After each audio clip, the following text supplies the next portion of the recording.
And we're live! Welcome to the Gored pub, where you should never eat the mushrooms.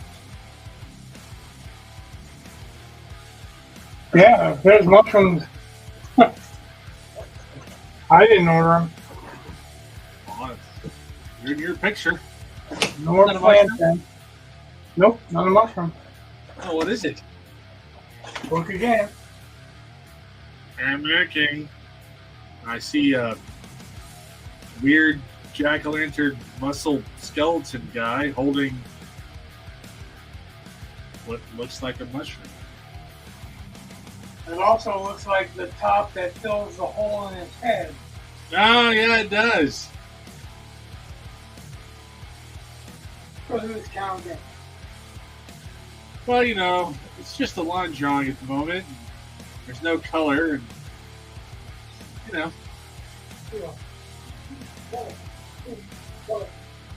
You're getting amazingly hot. Okay, never mind. What's that? Exactly. Well, I didn't hear what you said because I was dealing with an attitude. Yeah, your audio drifted away. Thus, I could not hear what you were saying. You were drifting. That's off. good because I wasn't saying it to you. I was saying it to Eli Ah. because he was being a real humdinger. Ah.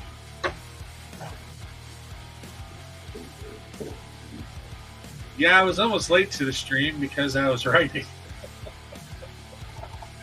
I was writing earlier. It's like, oh, I can get this little bit done. Ah.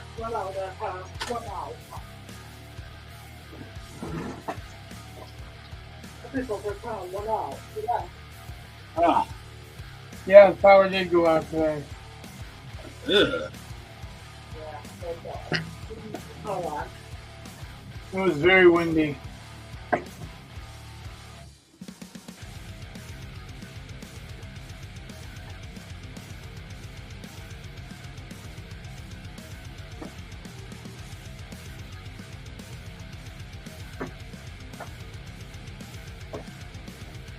So my wife is in Ohio, and she went there last night. Tonight's her birthday. She wanted to go see her cousin, and they were doing this crafty girl crap. You know, fine by me. Like, whatever. Right. Girl crap. Yeah, crafty girl crap.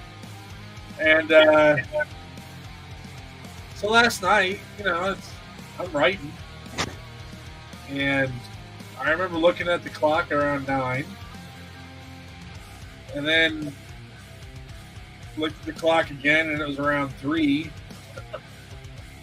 It's like, oh, I suppose I should go to bed. But without my wife here, I just, you know, Had no reason? I was just focused on getting stuff done.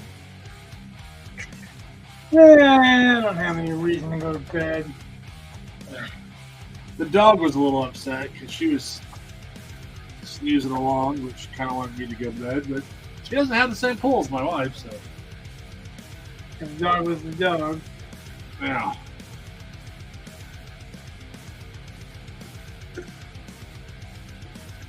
Our dog is constipated. Oh. Except for I don't think, you know, it matters one shit and bit when it comes to him farting. Oh boy. Some gross mother.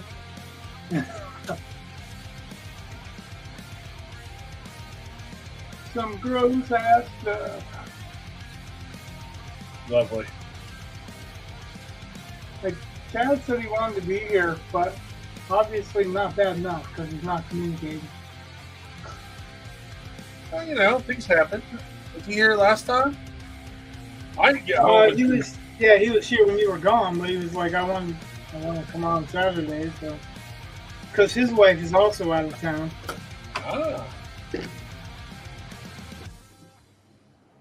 Well, Thursday night, by the time we got done with, because, it's at a school that is not in town, so we had to actually drive. And then getting dinner and everything, I didn't even think about it. Like, it was late. It was a late night. Yeah, you don't have to think about it. Okay. It's not a requirement.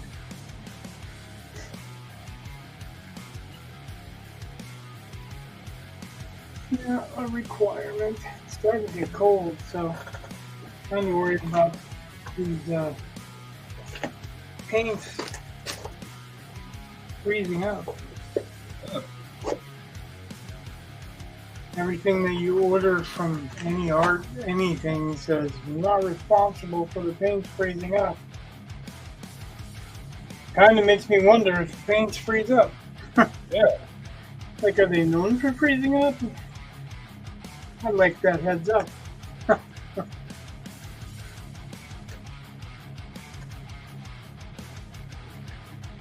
think all of us have come down with some garbage. I've had a sinus headache all day, right in the corner of my eye.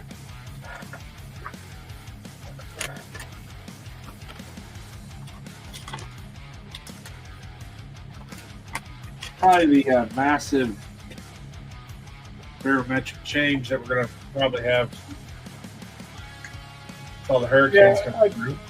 I'm pretty sure that we've already had at least one massive barometric change.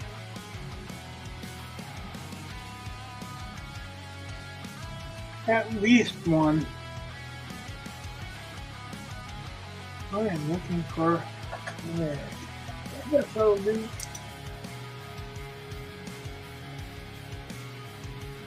Always make sure you keep your brush up.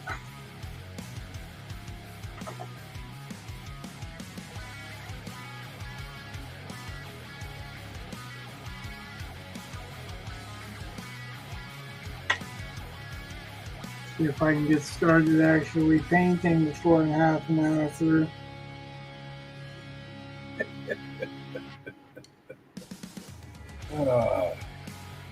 So you can do an underpainting in pretty much any color. You just gotta remember the value scale.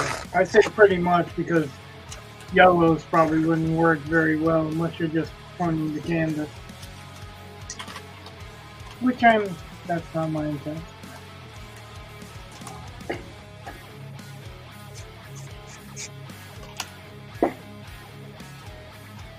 So I'm kind of reproducing something I've already done. I wanted to do something Halloween. I've done a jack-o'-lantern before. It just had more pumpkins and more vines and stuff like that. This one's more just for the fun of it. I figured I'd do something while you were away. And this is not my expensive paper, so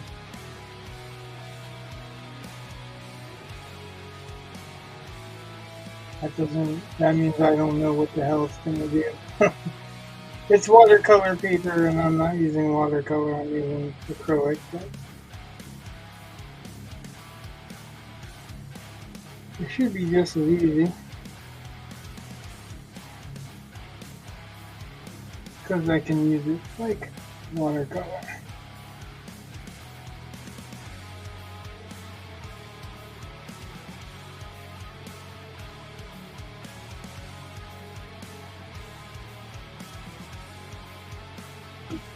Yeah, that's the top of his head.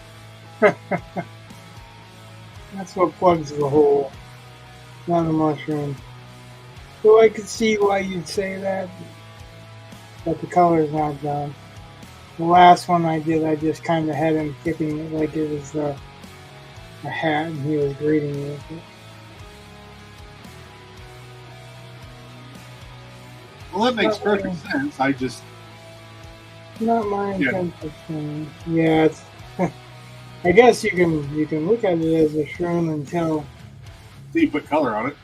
And until I put color on. Well, then, I mean, I guess you can still look at it as whatever you want.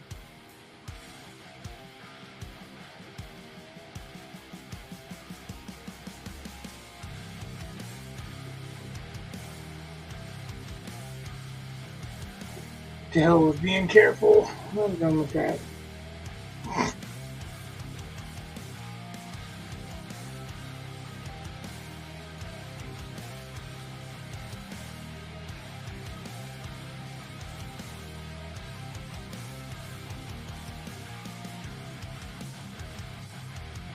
Super around here. Be a little bit more careful around there. Because I intend to do something with the inside there.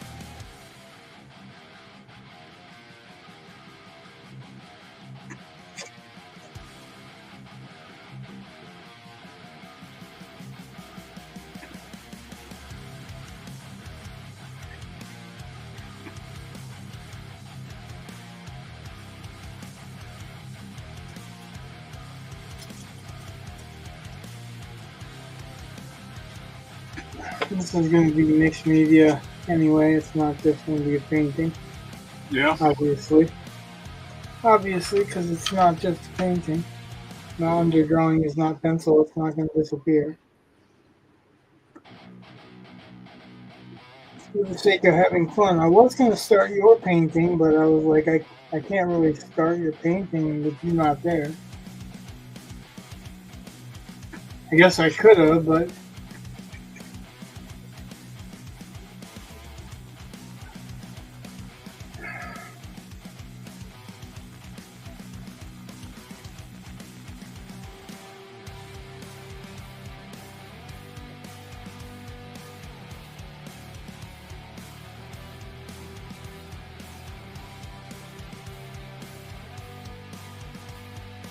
I think it would take something away from it.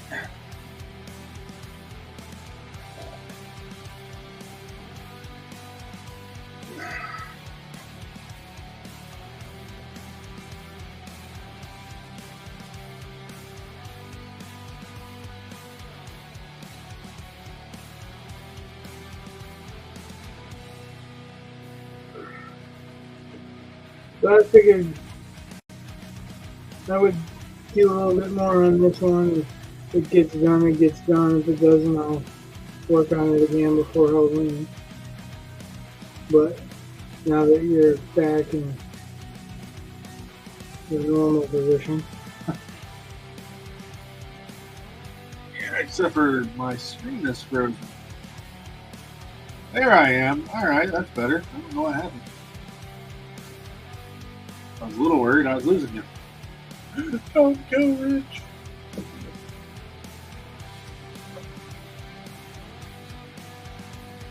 I can hear you perfectly fine. You'd be the only one.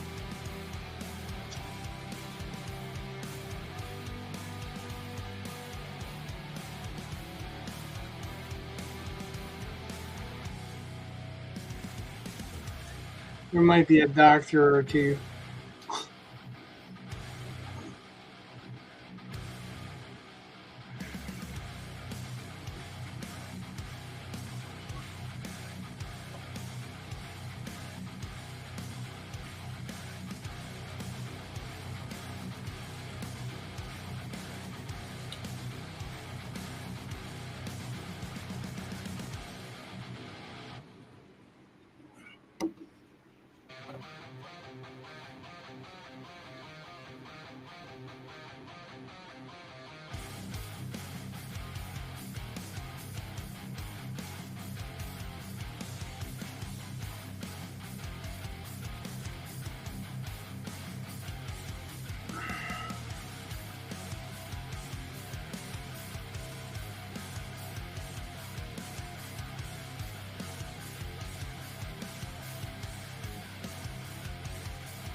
Also, I figure since the last giveaway was Burgess,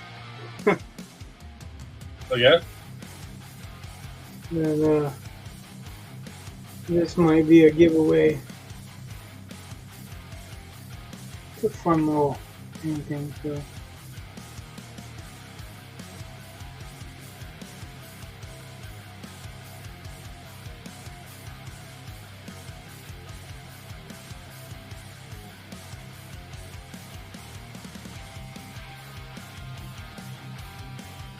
You can't seem to break and stay over 183, so you never get to the 200 giveaway.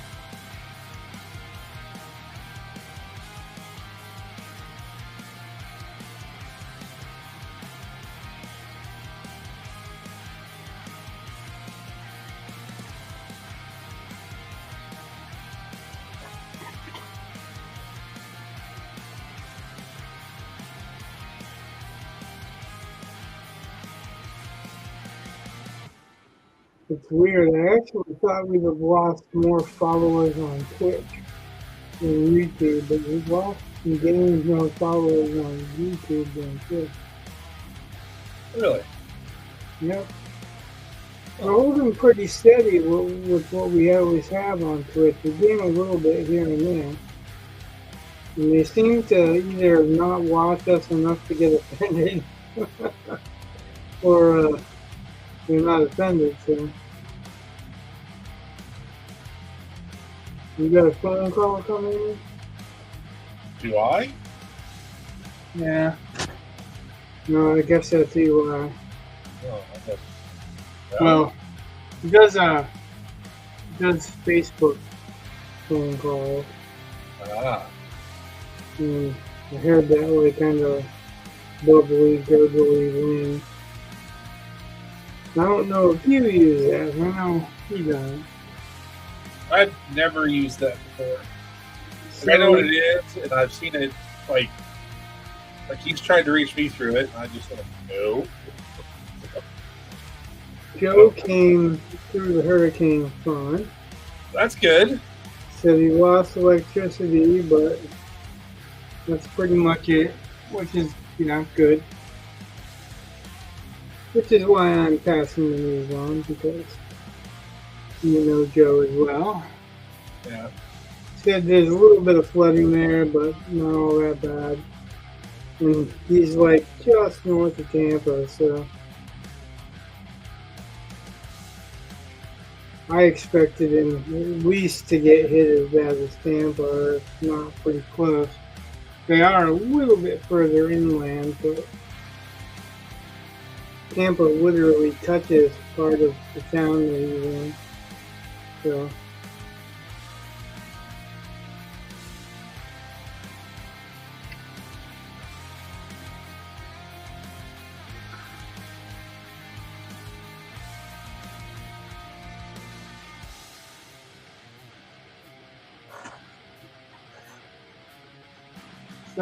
I'm jokingly calling this the Great Pumpkin. Nice.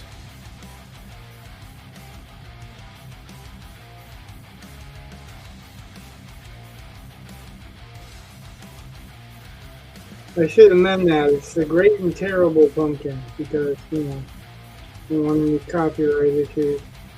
Okay. It's the Great and Terrible Pumpkin. Chuck.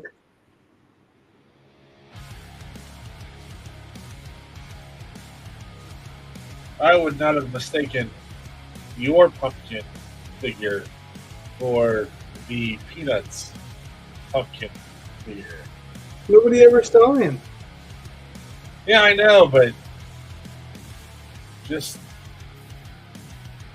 Why couldn't Linus be worshiping he who walks behind the rose?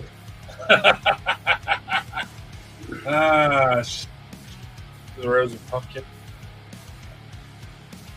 It didn't say what rose. I mean, implied corn, children of the corn. But Yeah, a little bit. I guess somebody said on one of the Facebook pages that they had they had read enough Stephen King books to not want to move to any small town in Maine. And we're like, good. Except for children of corners in Nebraska. Well, no, that's not what I was saying. They didn't say children of the corn. It just reminded me. It was like word association. Because somebody else said I've read enough Stephen King that I don't want to move to any small towns in Maine. And we're like, good, because, you know, the people that are moving to the small towns in Maine that are making us fucking a mostly blue state, which means we went from having some money built up in savings to it completely being gone on day one of the Democratic rule. Yeah, the Republican governor on the way out had over $1 million that he had built up. And the night before he vacated office, they had already allocated where it was going.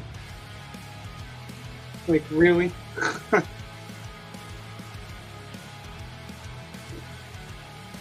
He said, like, he was thinking that he paid off the deficit that Maine owed, that he would give the money back to the taxpayers. But, you know, they found a way to spend it instead. I am shocked. Right?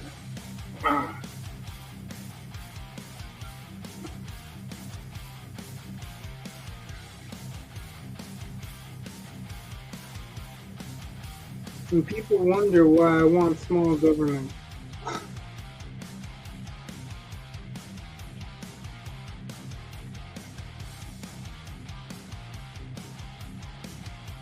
Well, that's like People the other are day, citizens all the way around. well, the other day when I posted about the government wants to have a monopoly on misinformation because Right? nobody lies like the government lies, and Well, they've got the force of every single media outlet behind them, pretty much. well, it's just I wasn't partisan in that statement. I said the government, Right. and my I aunt. wasn't partisan in that statement either.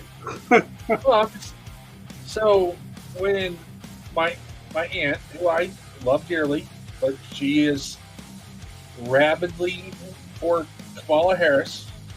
I don't know why, but whatever. Because most of them aren't really for Harris, they're against Trump. Well, that's Because probably they think true. Trump is evil. And she posted about how she replied that Trump had pretty much monopolized misinformation. I just thought, man, I could get into it with you and just start listing all the wild lies that Harris and the Biden campaign have all have spewed forth that she seems to be okay with. But it's not really my point.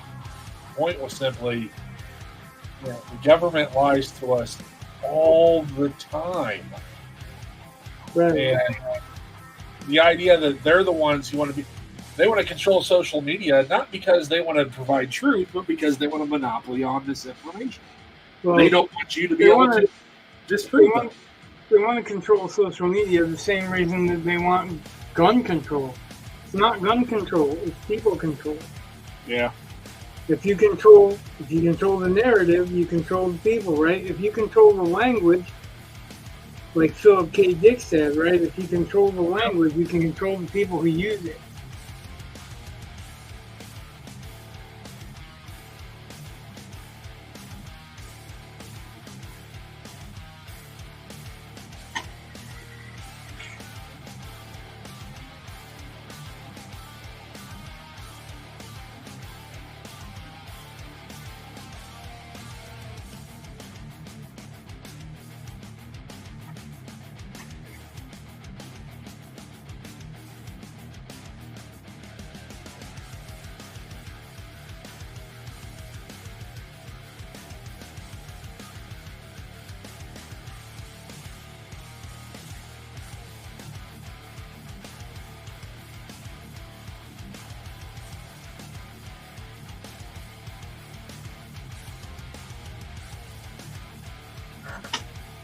Old blue.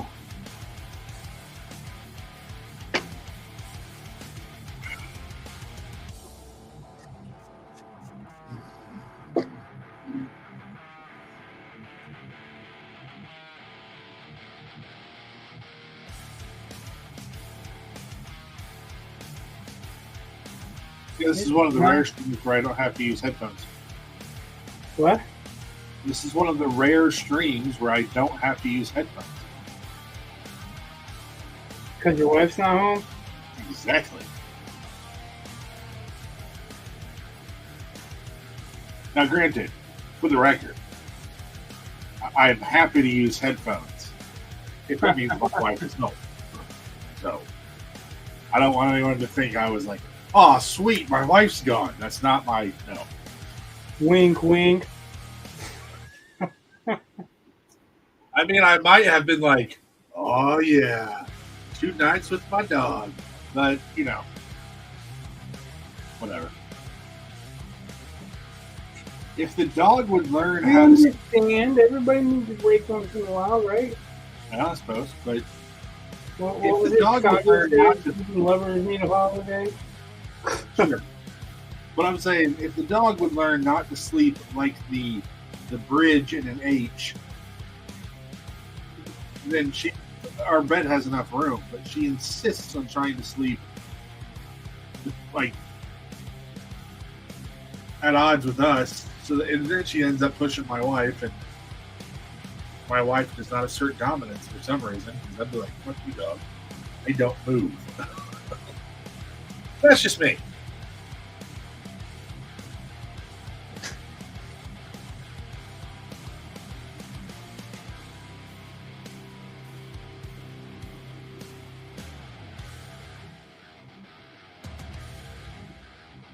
You got any plans for pumpkin carving? No. Huh? Nope. No clever little things that you want to carve in pumpkin? Nope.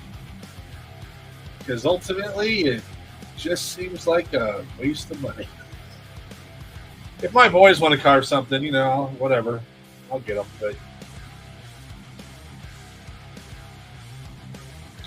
I'm a miserly old man for the Midwest. I could tell by your costume for the cowboy thingy. I think it was amazing.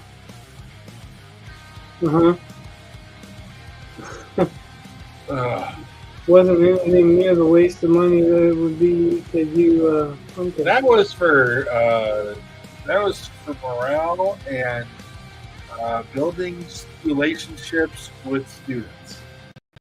You could still do that with pumpkin. I am not handing sharp implements to my students. So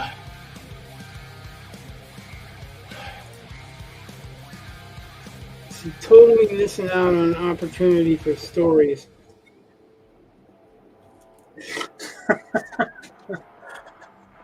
There was. I don't know pumpkin carve. Okay. There's one girl in my class whose mom I've known for several years, and because she's a waitress at a restaurant we go to all the time. So she knows our names, and she knows our drink order before we sit down. I mean, it's great. It's wonderful. And I did not know that she had a daughter that was going to be in my class until after. But so, girl's really smart, and she's in like a really good class, and that all works out. But I found out she was in another classroom, and they got a new student who does not speak English. And this girl tried to convince the rest of her classmates to speak nothing but gibberish. To speak gibberish so that the kid would think that was English. That's pretty funny. I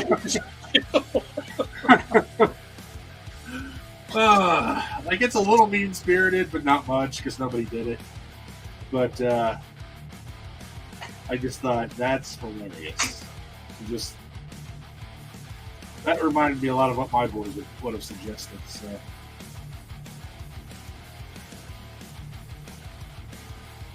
course, then the girl was like, "How did you know about that?" I have eyes and ears everywhere. You are the eyes and the ears of this institution, my friend. Yeah. With Carl from Breakfast Club. Well, I always find it kind of funny when students are shocked that teachers talk to each other. It's like, you know. Cheating is teaming up on them.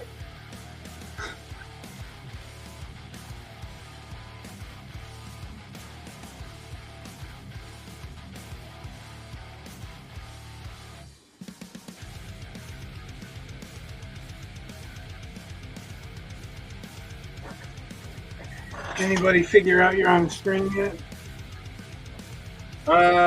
Yeah, but they don't know where. And since my name isn't exactly on it, they can't just Google, my last name or something. So they actually found stuff from when I had to make a couple videos for my master's classes, and whatever. So they found those. Like, is this your stream? I'm like, no, that was a class project.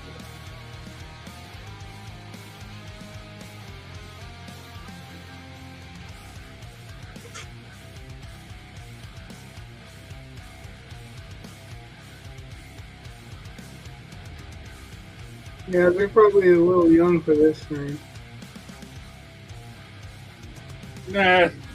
Not that we do anything outrageous, but yeah, there's no Well, yeah, the language. The occasional F-bomb is probably not appropriate.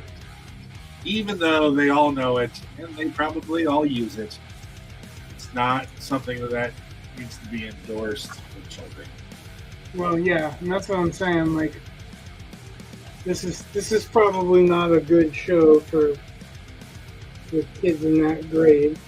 Yeah. Because it wouldn't foster good language. I mean, other than that, that's whatever, right? Like, pretty much. Well, I'm not ashamed of it. I'm not doing anything I would be like, oh, no, you saw that. But it's not intended for that audience.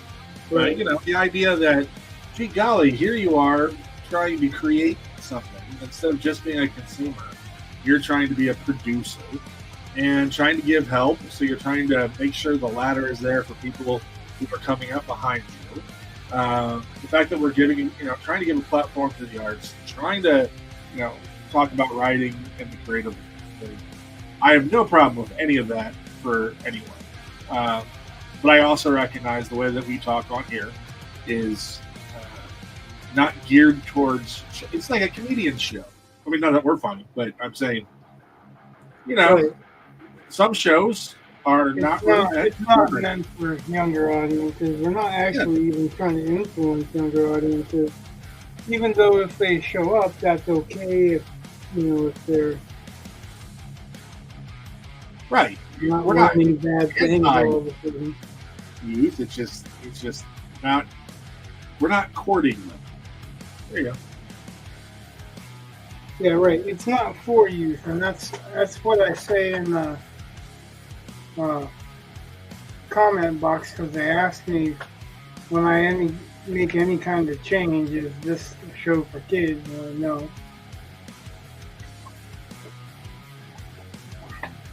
This content is not made for children. Not made for a specific age group at all, but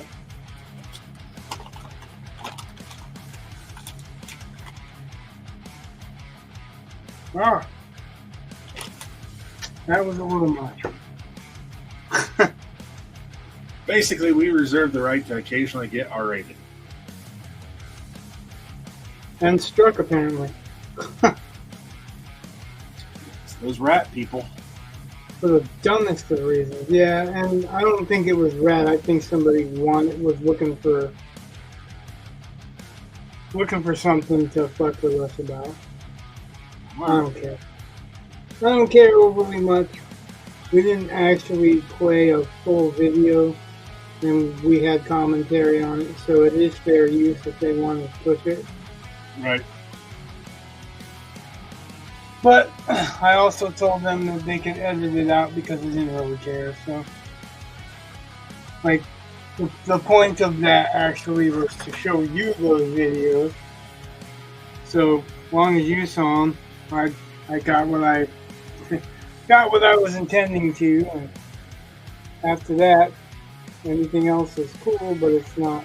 I don't care. Well, I know. I thought about that. I was like, oh, golly, you get free publicity for that.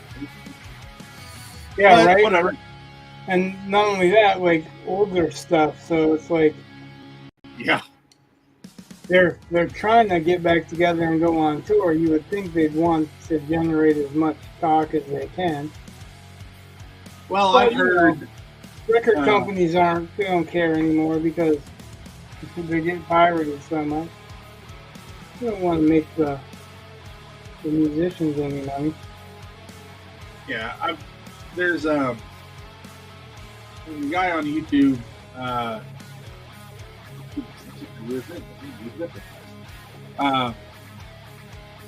I tend to watch that does. It's a music channel. He knows how to play. Like I guess he has a platinum record. He's produced one for somebody. He's been in bands. Except for I can't. God, my computer's running slow. Who is he? Yeah, all my stuff is just slow.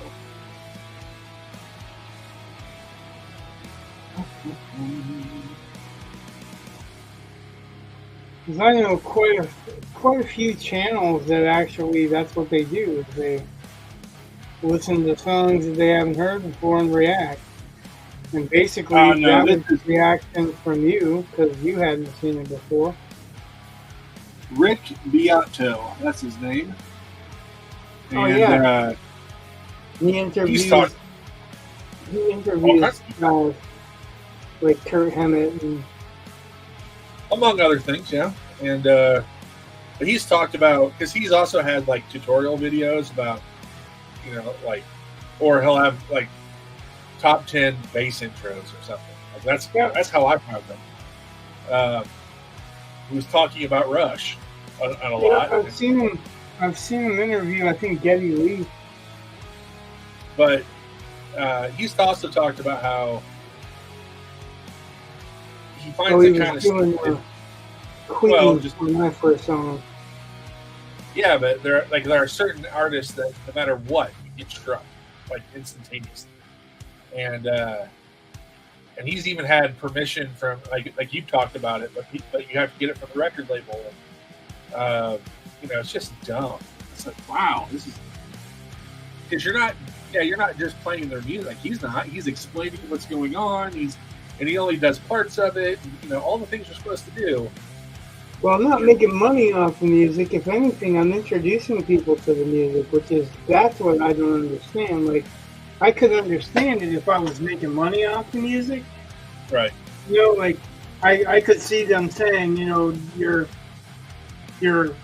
making money off of things without permission that we make money off of. That's our right to make money off of. But I'm not making money off of it, and I'm actually promoting them. So I've told a number of them. I've got permission from Dan Wells of 𝒂𝒐𝒆𝒏𝒚 to play their music. The problem is that even though he wrote the music and he has the copyright to the music, the record company that recorded it has the rights to the recording. Right. So that's the trick. And I think that is a trick, and that's That's how record companies screw you over. Well, they can sell it then, but then there's also, I think you have to wait, I think it's what, 7 years or something like that, and then you can re-record it, and it's yours. Or at least the re-recordings are. So, you know, the record company makes their money up front, but if it's a big enough hit, you'll make your residuals and then some by re-recording. So, you know, it's not exactly, I mean, I'm not going to defend any industry from anything because there are always people looking to screw over anyone. But yeah, particularly the record industry, they've been doing that forever. Yeah. And I'm not trying to attack the record industry either, but it is a truth. It's a truism that a lot of people are saying screw the record industry right now.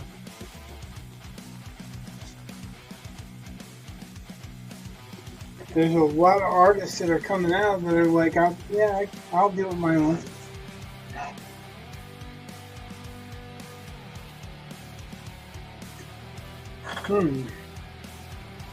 Well, that's one of the things where, like, you know, indie authors have to start thinking, you know, it's like, what am I really getting out of a traditional publisher? Yeah, these days you're not getting much, and I don't know how many people actually go to brick and mortars anymore, really. But right. I last time I went to a brick and mortar, what I did was in some investigative research. I took the time to look and see who in our local brick and mortar they're stalking, and they're stalking people that I don't even care, don't know, not interested in. You know what I mean? That's why would I want to go through a traditional publisher if that's the case? Yeah. I guess I gotta let that dry for a minute.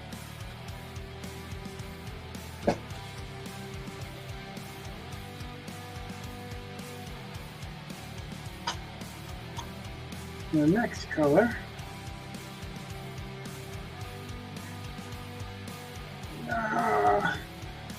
does not want to be cooperative. Let's use my pry bar.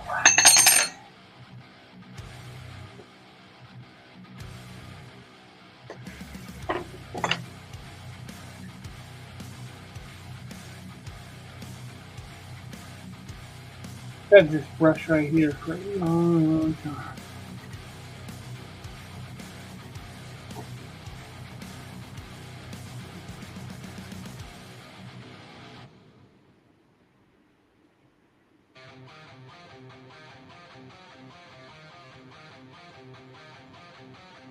So I've been doing these short reading exercises for my 7th graders. So well, that doesn't help you, well, I call these things daily reads, which someone asked me yesterday. So, like, we get these every day.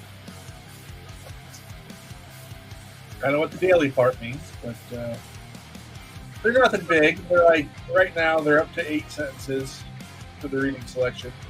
Started off with 3 sentences.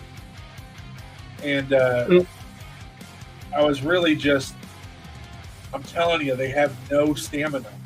So, you know, you start off with a lightweight, and then you gradually build. No one ever wants to take the time to do that because it's not a standard, but yet it's one of those things that affects all the other standards. So if you're not doing it, I kind of question how you're going to help them improve on their, like, if they just can't sit and read because they don't have the attention span, like, it's something I think that we have to address. So I've been trying to. But, and I asked them for suggestions on what to write about because, you know, A, if they're interested in it already, it's easier to sell, and B, coming up with something every single day to write about that's appropriate for class. It's not necessarily the easiest thing to do. But with it being Halloween, I've been doing a lot of horror stuff. And I wrote something about Michael Myers, just a brief little summary of the franchise timelines and how screwed up they are. And it got me thinking that I think, in a way, with there being the conflicting timelines, it's almost like the intention they had, where they wanted it to be kind of a yearly franchise, that it was a horror movie every year, but around Halloween, but it wasn't necessarily about Michael Myers. And they kind of accomplished that by, you don't know which Michael Myers you're really dealing with. Is it that timeline or this timeline or that? It's like, no, I don't think they intended that, but I also thought that'd actually be a really interesting concept if you intentionally had a killer who has different timelines and different canons.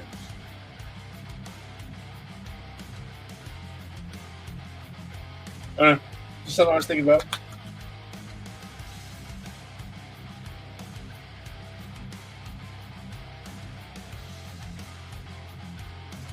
Your jack-o'-lantern man made me also think about it.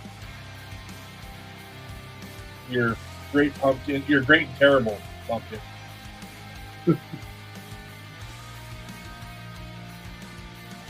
Orange man bad.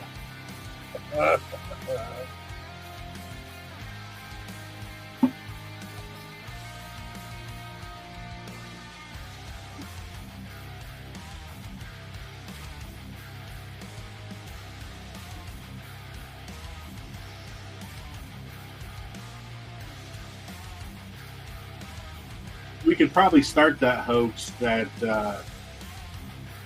pumpkins are the secret sign for Trump supporters. Kind of like the fish symbol for Christians. It's the jack-o'-lantern, because orange man bad.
kind of want to keep this separate.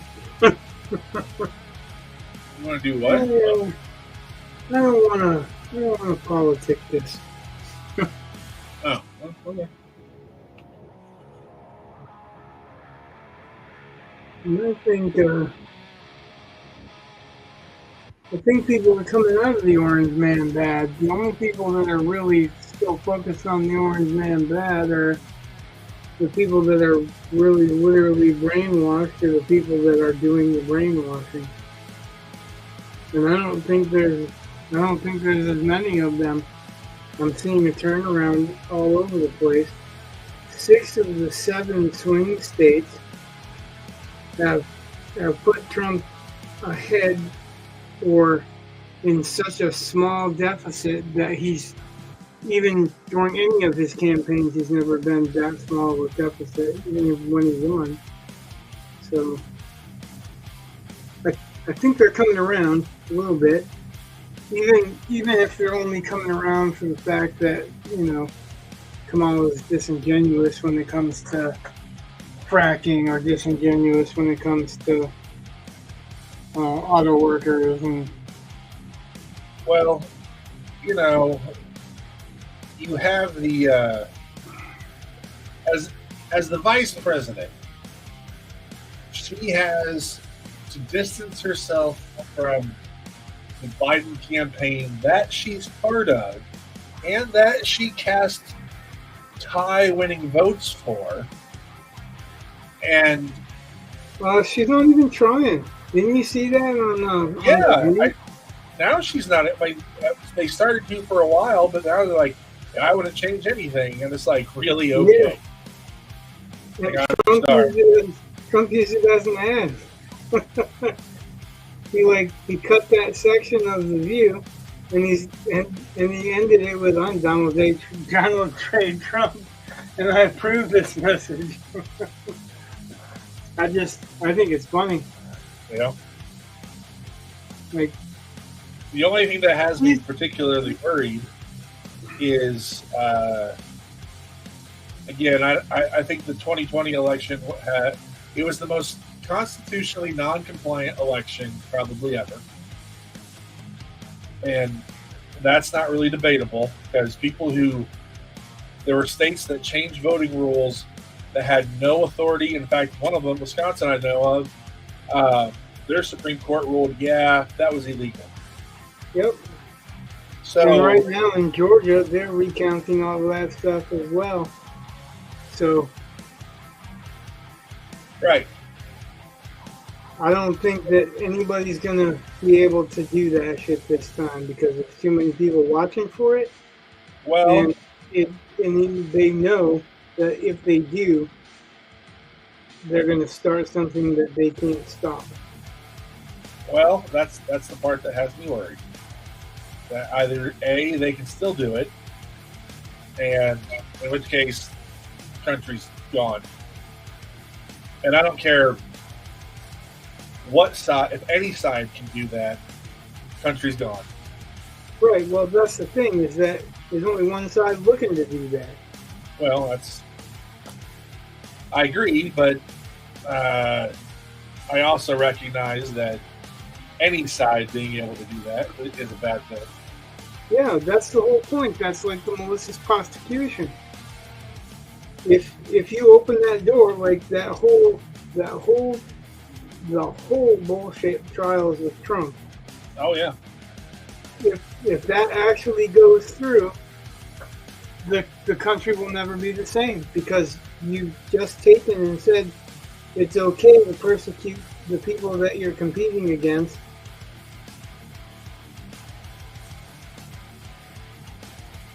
And manufacture evidence. It's basically a Russian state, so there's no argument about that. That's like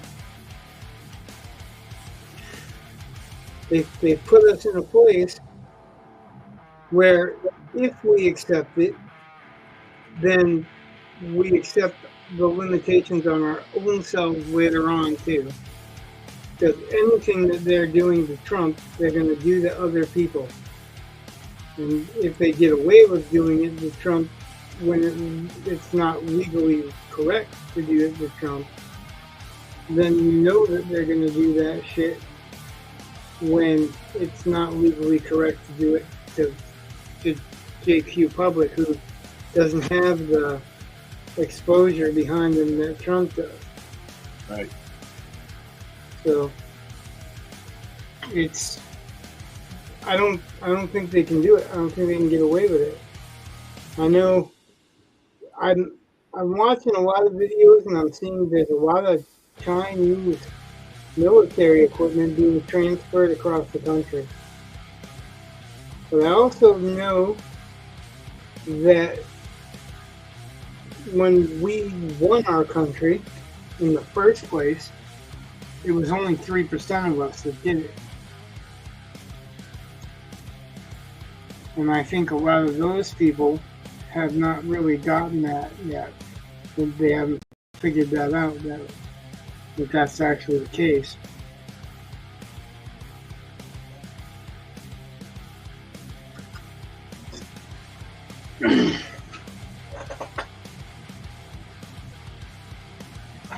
It's unfortunate. It's unfortunate that this whole thing is necessary, really.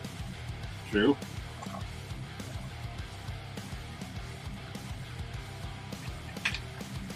Like the moment that we found boxes and boxes of ballots that never were counted and found by the side of the road, that should have made the election results automatically a redo. Should have made it automatically a revote.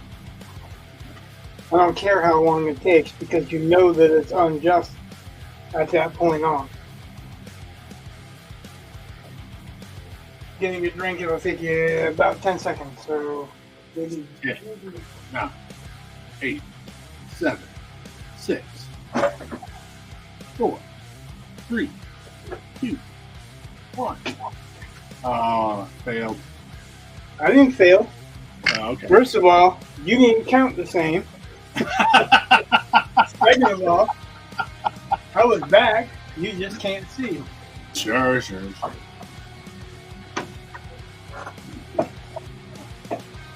Third of all, I said about. It's alright, because probably That right there, when I say about 10 seconds or so, Yeah. it doesn't even matter. You can count 12, 15, 20.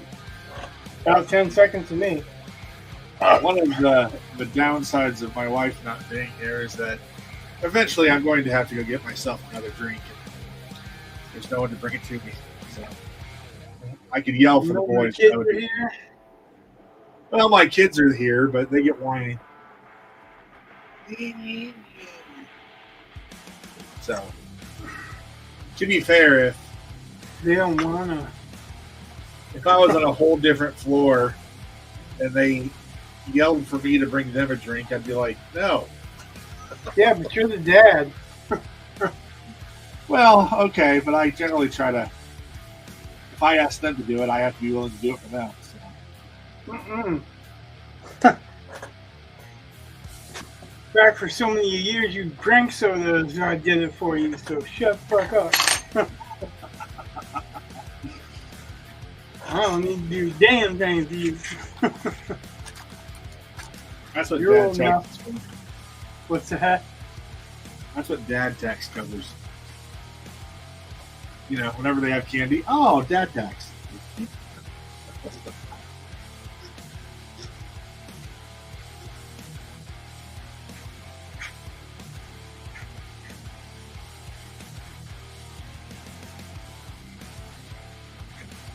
You know, the evil downside to Halloween is the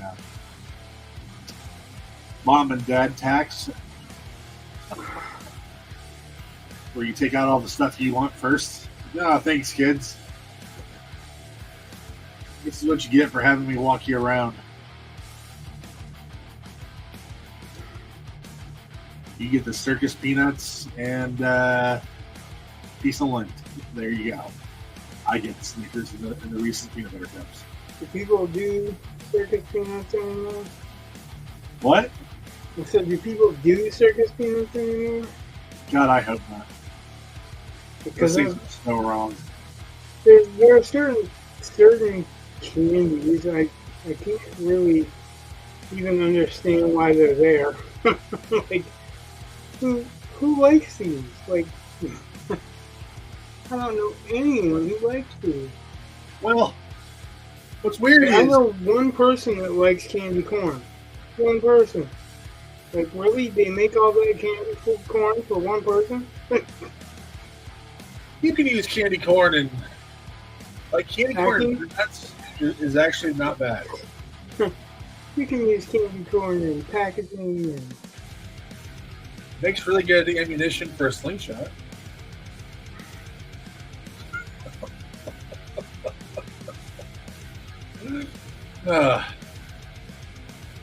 Although my children, some of the stuff they like, I'm just like, really? And like milk duds. yeah, milk duds are okay. They're not fucking candy corn. They're not circus peanuts. They're not that much better. Oh no, I think they're that much better. I'm not a big fan of milk duds, but yeah, I'd choose milk duds in a heartbeat. Out of those three, every single time, not even a question. Yeah, but I would never think, oh man, you know what I could really go for? Some milk duds. Now, granted, I'm never going to say that about candy corn or circus peanuts either.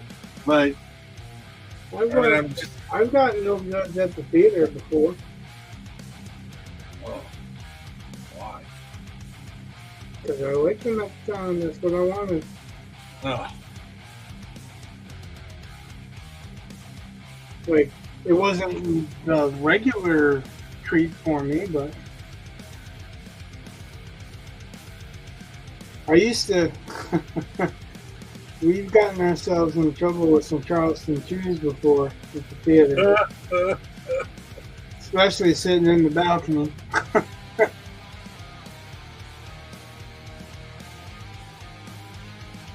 There are certain things you can do with a Charleston chew that you shouldn't do ever. That always makes me laugh. You know, you think about all the innovations in theater construction. You know, stadium seating, and then the recliners and all this stuff. They don't bring back the balcony.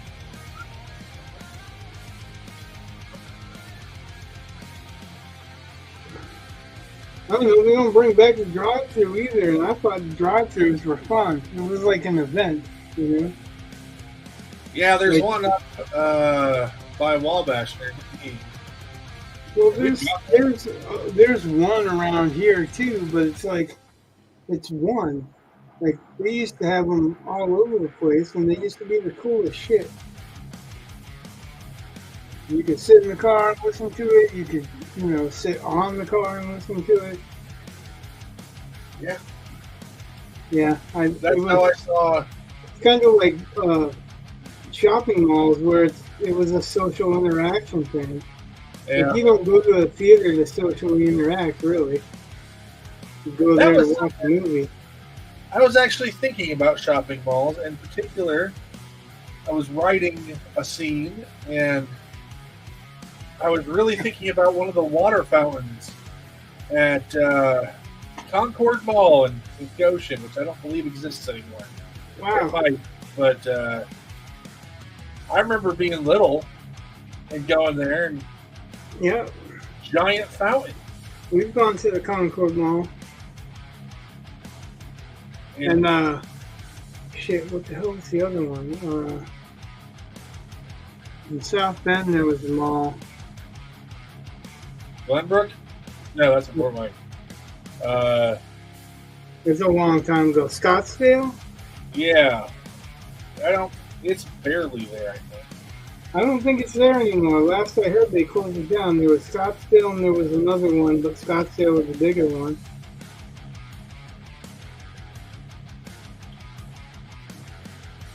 Yeah, that's like, they don't cruise the strip anymore either. Like, that's what we used to do. We go to Indiana to South Bend because they had a strip. Like where we were in Michigan, it was big enough to have a strip, but then nobody had one.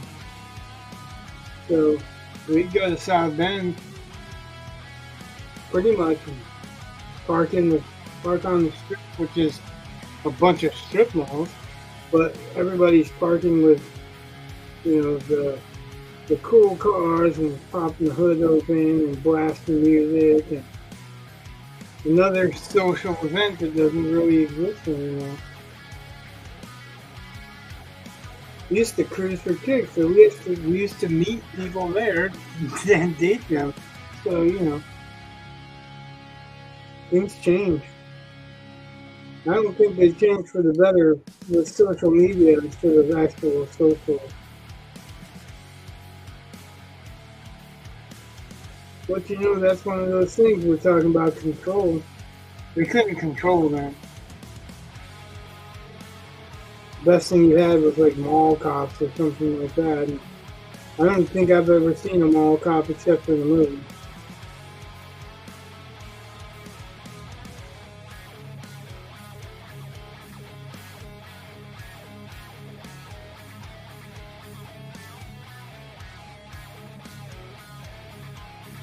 You? Well, I'm sure I've seen them. I haven't seen them do anything, but I'm sure I've seen them. Well, I've seen mall security, but I've never seen like mall cops patrol and Oh no! the mall cops ride around in a mall cop SUV. That's about it.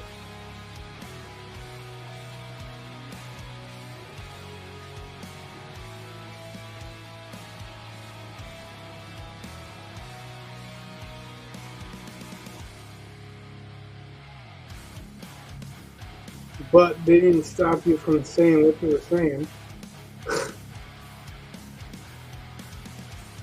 Didn't actually stop us from doing anything. I think maybe they caught a few thieves in their time. But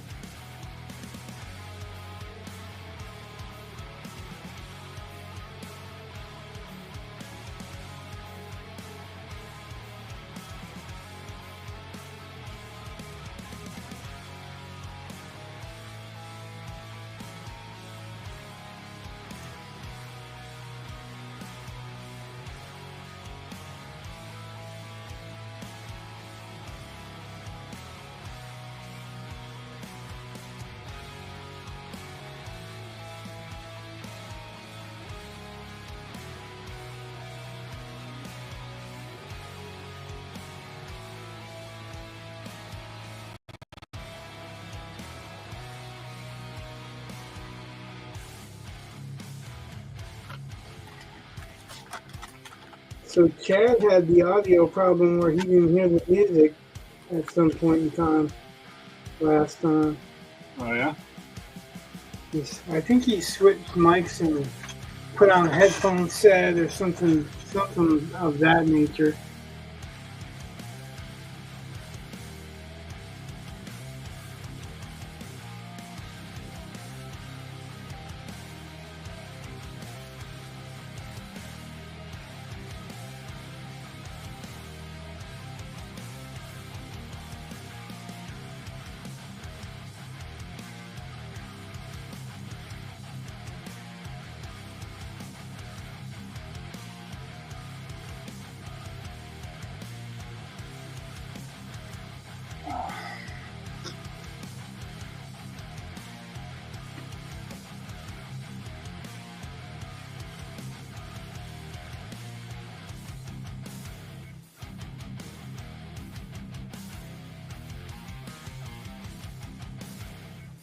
So you went to a game or something last time? Is that what you did? No, it was a band concert. Oh. Well, what's the equivalent? It's just a different extracurricular activity, right? Yeah.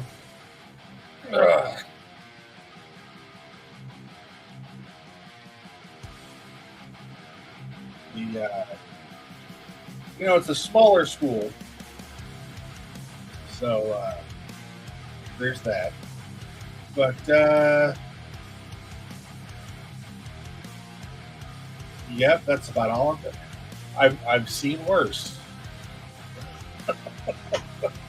I've heard worse. In fact, I've heard far worse. uh,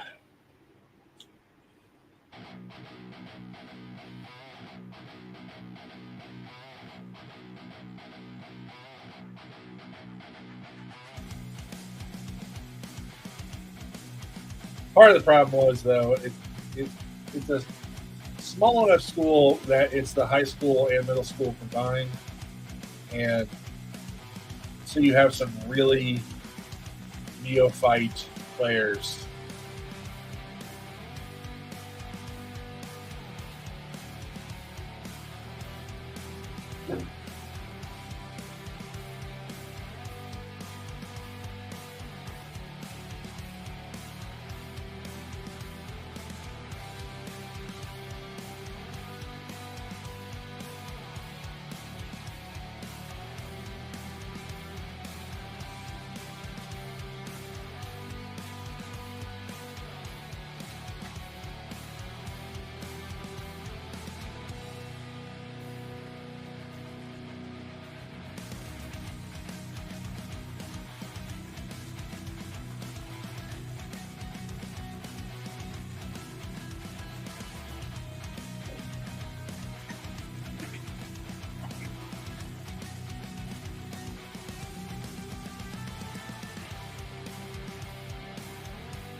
I do not know why my camera keeps freezing.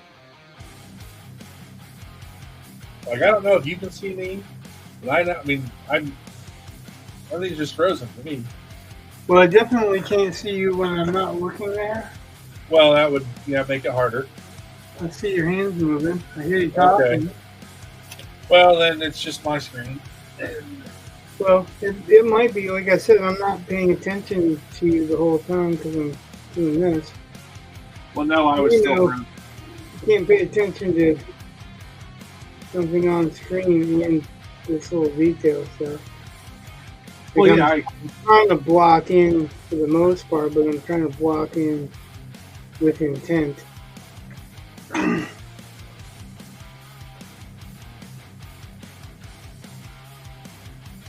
Scans are looking a little wrinchy with that color right now. You're looking what? Grinchy. As in similar to the fingers of the Grinch. Oh, okay.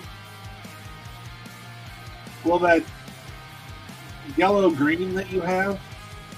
Green gold, yeah. Yeah, okay. It's just it's a close color, and again, it's just the fingers. Just some of the his are kind of pointed. And, it's still blocked in, so but yeah. It's intended to kind of look like that.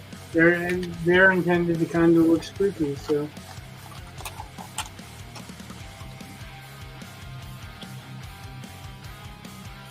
I just thought the Grinch design was always meant to be a little threatening.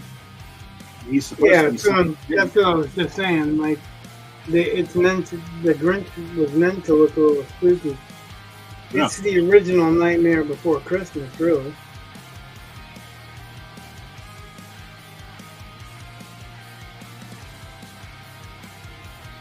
Instead of Jack Skellington, it's a monster, so.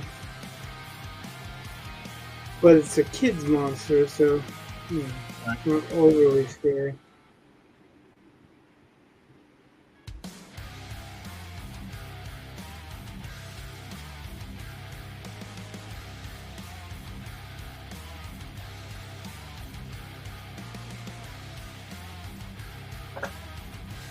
We've had no comments for like 2 streams now.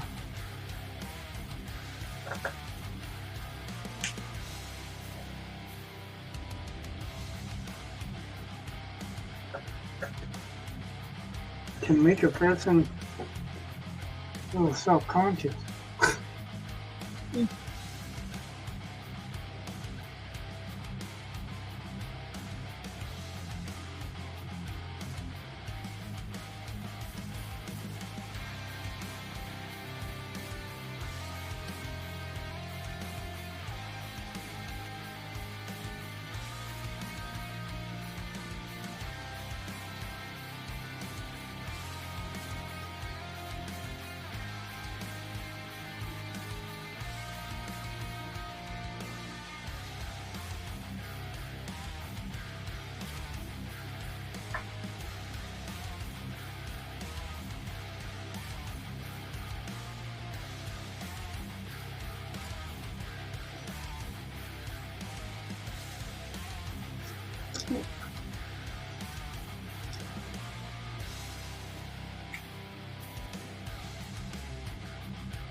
I really like the size of this brush.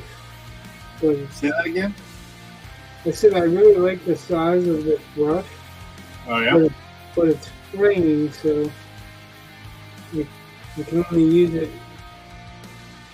on so much of a detailed track.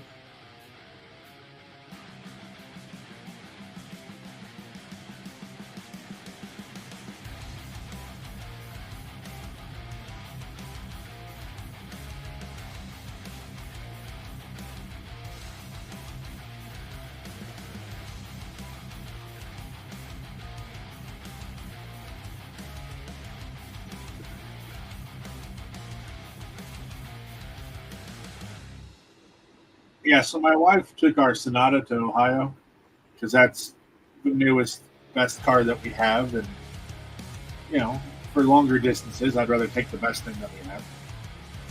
But that left us with my son's car, which is really my car, but it's a beater. Or our other car, which is it was made in '89. And so it's old. Yeah, it's old. Classic. Yeah. And it's kind of funny because some of the stuff, like, there's a round key and a square key. And the trunk and the ignition. Yeah, or doors. And my son's like, why are there 2 keys? He doesn't get it. And he doesn't get that there's an upside and there's a downside to the keys. It's just stuff that you don't have to do anymore. It's just kind of funny. It's just, he's not dumb or anything. He's not used to that kind of thing. No. Well, yeah. Or a high beam switch. Yeah, I've never done that. You haven't had a high beam switch? Well, what do you mean? Like on the floor? Yeah. I haven't. My wife had a car like that. She had a Pacer, which she loved. and yeah, it had the beams on the floor. But I've never personally had that.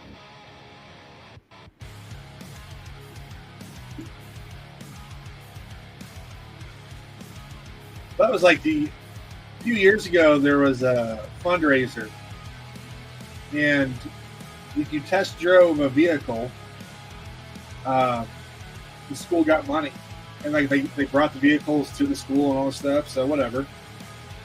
So I test drove a vehicle, some Ford, I don't remember what kind, and I didn't know how to turn it off. I was like, "What? There's no." I'm looking around. There's no ignition thing. I don't know how to turn this off. I just never driven a car that new. Kind of made me feel like a country bumpkin.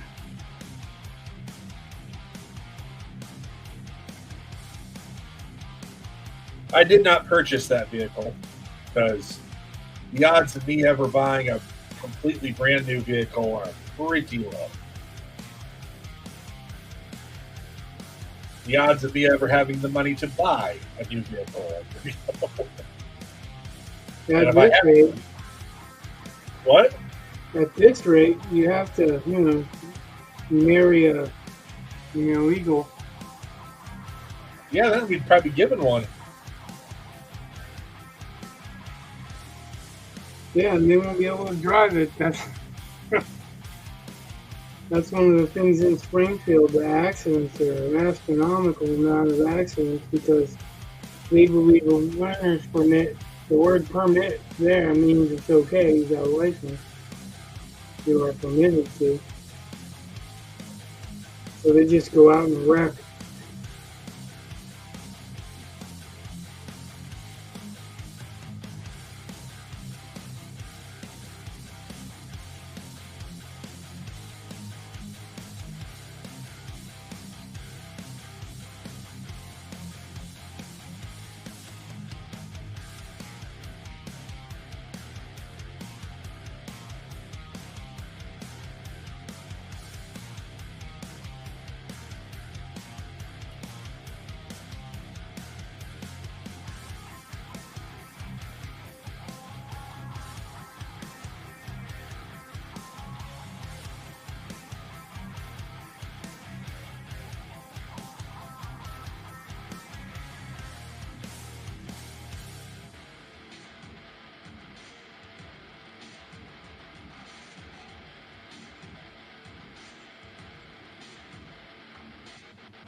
Have you ever heard the joke about how if something is illegal, it means somebody wanted to do it?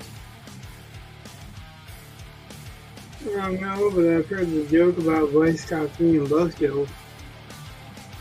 Well, okay.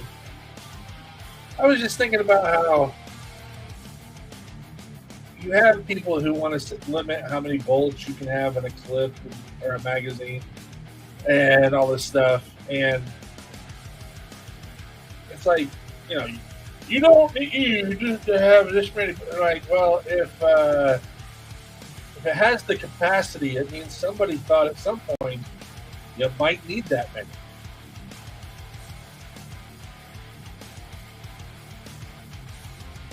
So the idea that it's just you don't need that many, like, how do you know? That depends on what you need it for, and so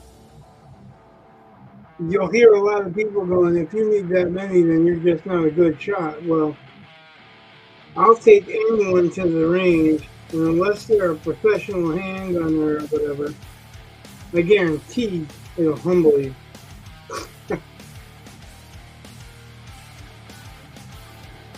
You have to practice long and hard to be good at something like that, because handguns especially are not the same as a rifle.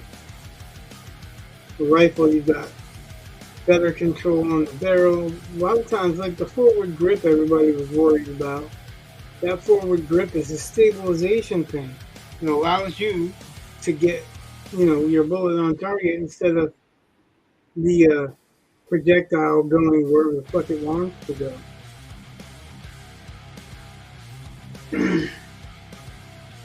Yeah, so it's a safety feature. Yeah, it's a control feature. It's so that you got better control of your firearm. And yeah, it's a safety feature in that way. But I mean, it's not like no one's going to get hurt because there's a forward grip. But the forward grip doesn't make it shoot faster, doesn't make it a scarier machine gun or any of that shit. It just makes a better grip to hold it from to steady your shot. So instead of you accidentally shooting something you're not trying to, chances are you're going to actually hit or very, very near miss what you're shooting. Rifles are usually a little bit easier to hit what you're aiming at. Because of that, it's a more stable barrel position. Handguns, like even handgun training in warfare, your handgun is what you use until you can get to your rifle. Like, you're not supposed to use a handgun to go to war. You're supposed to use a handgun as the last resort, or cover until you can get to your more accurate shot. Now, don't get me wrong, there are handgunners that are really incredible. But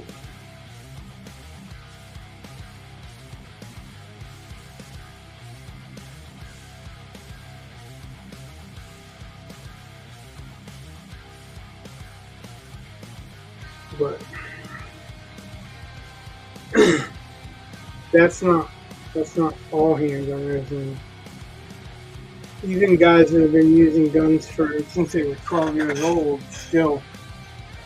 are still having, like,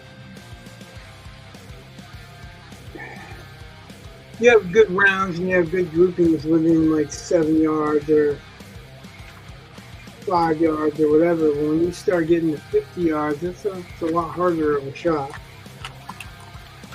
Or 50 feet, sorry. Well, I'm going to guess 50 yards is pretty hard too. Yeah, that's a half of a football field, so yeah, it's probably pretty hard.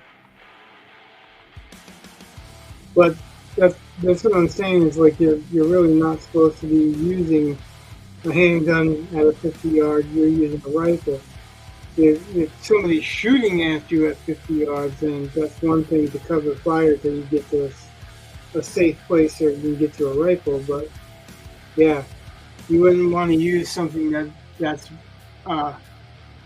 very easy to miss with and hit something you're not intending to. There's a lot of misconception that people that use guns just don't care, and that's not true. They care actually more. We have rules. Even Jeff Cooper's 4 rules of gun safety.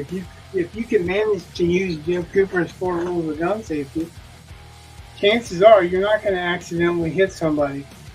If you are, it's going to be a mechanical malfunction. It's not going to be you. Because those 4 rules are, number 1, keep your finger off the trigger until your target's in your sights, right? Number 1 is to treat every gun as if it's loaded. So you're not playing around with it. It's not a toy. You're not throwing it around, passing it around, swinging it around, flipping it around by the trigger guard or shit like that. So you're not going to have that kind of accident. Rule number 2 is keep your finger off. They'll say keep your trigger hook off the bang switch until your target's in your sight, but keep your finger off the trigger until you've got a direct line of sight with your target. So if your finger's not on the trigger, you're not going to shoot anyone, right? Right. Rule number 3, never sweep that barrel across something you're not willing to destroy. So I wouldn't be swinging my barrel across you, because if there's an accidental discharge or anything, I'm not willing to destroy you. You see what I mean? Right. Like, if you keep those three rules just by themselves, the chances of you hitting somebody accidentally are so exponentially low, it's not funny. And then the fourth rule is to know what you're shooting at, and what's behind what you're shooting at. So if you know the ammo you're shooting, the power that ammo has, the feet per second that ammo shoots at,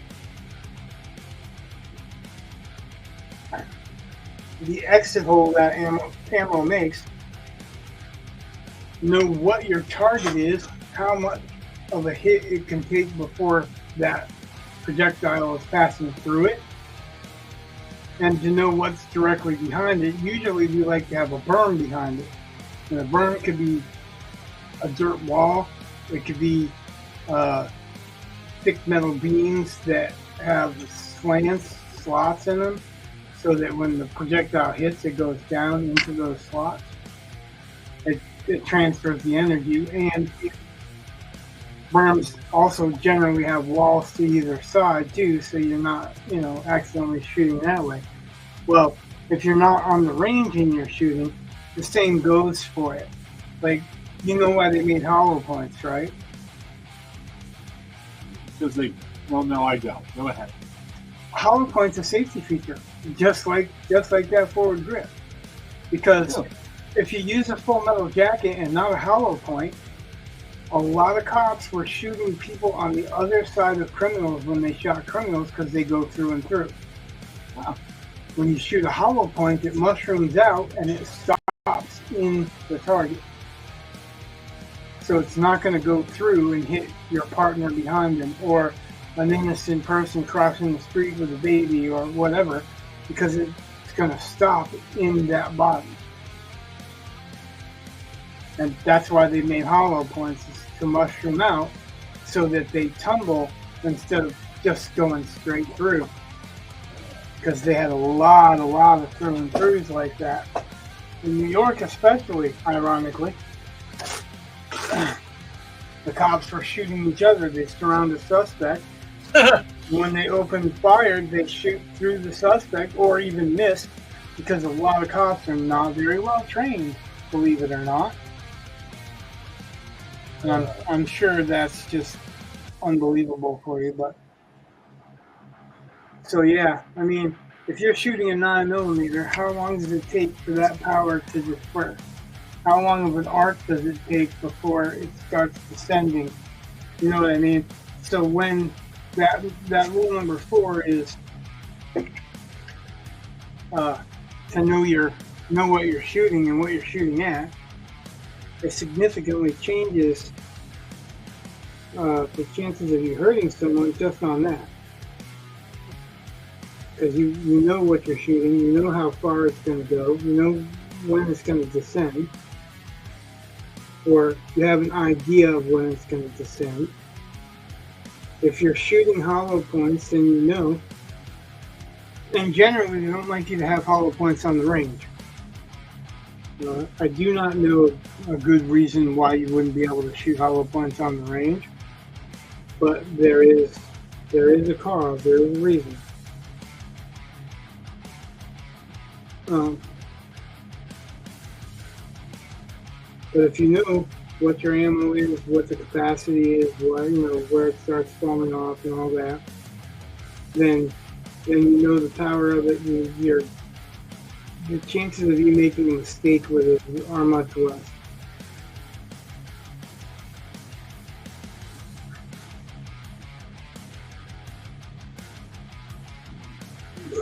That's why, like, when we talk guns and we're talking about writing and you're asking me questions about guns, I'll ask you the time period and the accuracy of the time period, because, like, even though a lot of what you're writing is fantasy and it doesn't have to be in a set time period, you have a feel towards that time period.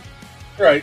And if you're writing something that feels like it's going to be, the early West, or just just before the Indian Wars of the Civil War, because the Civil War is a whole different ball game than what the Indian Wars were. The Civil War, they just invented the Henry repeater, and in the Indian Wars, that was pretty regular. Even though they still use Springfields and breechloaders, that's what. See, that thing about having a feel for a time period, this is the fantasy setting. It's kind of what I meant when you were saying that thing about 9 pins. Didn't you see what I showed you? Well, what? I sent you something on Facebook that my wife sent me that was like directly what we were talking about. There's a name for it. The Tiffany problem? Yeah. Well, that's what I was trying to get at, was that I was like, even if it's accurate, doesn't mean that it's good. Yeah, it feels inaccurate. It feels like it's an anachronism. Right. Because I don't think of bowling when I think of medieval, Well, I just... And I'm sure, that there was, but it would probably be more than likely something that wealthy people did on the grass and not what average Joe did. But like I said, candlestick bowling was a sailor thing, so that was more of a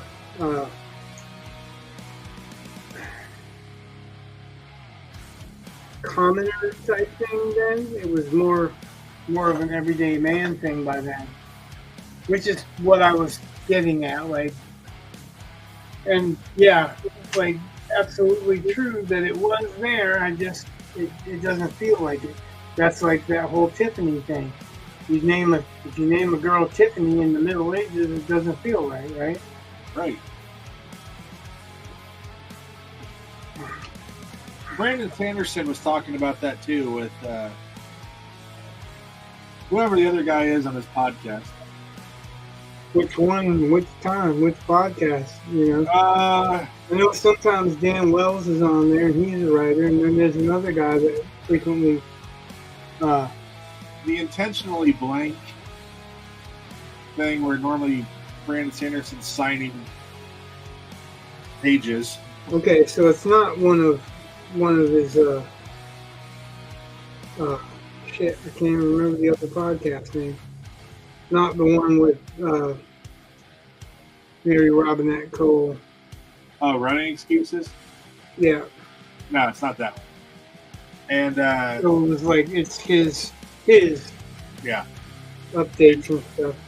And he was talking about they had this discussion in college, and that and their thing was, can you call an Ottoman if the Ottoman Empire never existed in your world? And right. I have often, my thing was always the Stetson hat. I was like, if it's Stetson, Stetson hat's its style, but it was made by a company, and if they never really existed, what do you call it? Well, that's a trick, because Stetson, it's a brand name for a reason. It made a certain type of hat that didn't exist before Stetson made it. Right. So it wouldn't be there if Stetson wasn't there. Like, chances are, it would not look the same. It would not be the same at all. Well, their thing was that. Go ahead. Their thing was that Tolkien said that these are works that were translated into our language. Yeah. And therefore, if it's an Ottoman, you call it an Ottoman. And I thought, right. And that's one of the arguments I had as well. But it depends on what you're writing, because that's acceptable in some and not in others. Like historical fiction, I love historical fiction, but you've got really two major factions, and one of them is it has to be historically accurate right down the line, and the other one is you're telling a story with the backdrop of history. So, I mean, you like Cornwell uses a lot of F-bombs, which probably are not they're anachronistic because they probably didn't use them in some of the time period they did, or he did. But also, even if they did, it was low speak. Not everybody would use it.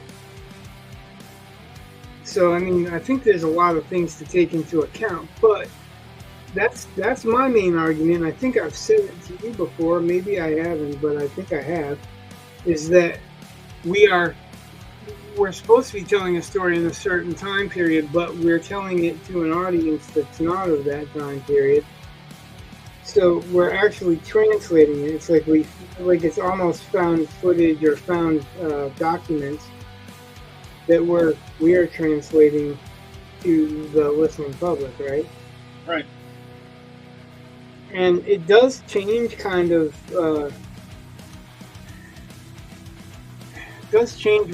what's acceptable and what's not acceptable that way. Like if you think about it that way, it also makes a lot of unaccessible accessible, but you still should have enough. You should still have enough keywords or key terms that it feels like that time period, right? Right. So, like, you're gonna either take them completely out of it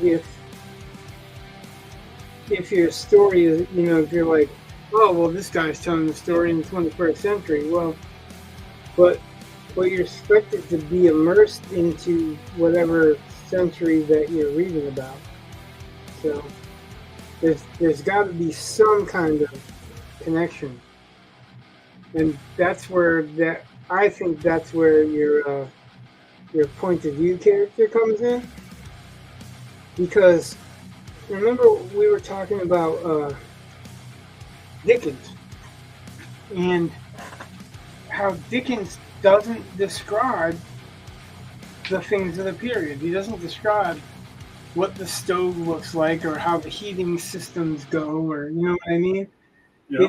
He doesn't describe anything that's not necessary to the story, and some of them he doesn't describe because he knows that his readers already know what it is. Like when he says somebody hops into a chaise, you're not expecting them to hop into a couch, right? Right. But do you know that it's a reclining two-seater? Horse and buggy? You don't, right? Because it doesn't tell you that unless you study the subject. You don't know that, which is what I find interesting because do you need to? You see what I'm saying? Yeah. That's a hard thing because like when we do research, I don't know about you, right? When I do research, I want to put what I find in it because it's interesting. Like we had that discussion with one of your stories with the Lucifer, right? Yeah. I'm like, what are you talking about? You're talking about a map, but I wouldn't have known that. I wouldn't have known what to expect until a little bit later, right? So the question is, do you need to write Lucifer? Do you need to write map? Like, I think in some cases you do, because you're writing about a time period that does not exist anymore. But on the other hand, some of it, if the reader really wants to know, and maybe they imagine a chaise is just a regular cab, it's spelled like case, right? So does it need to be defined, or can it go on being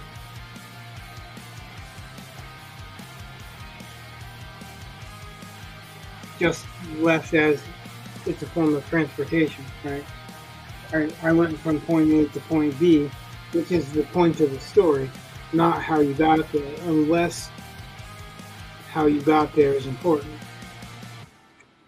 How do you determine whether how you got there is important, or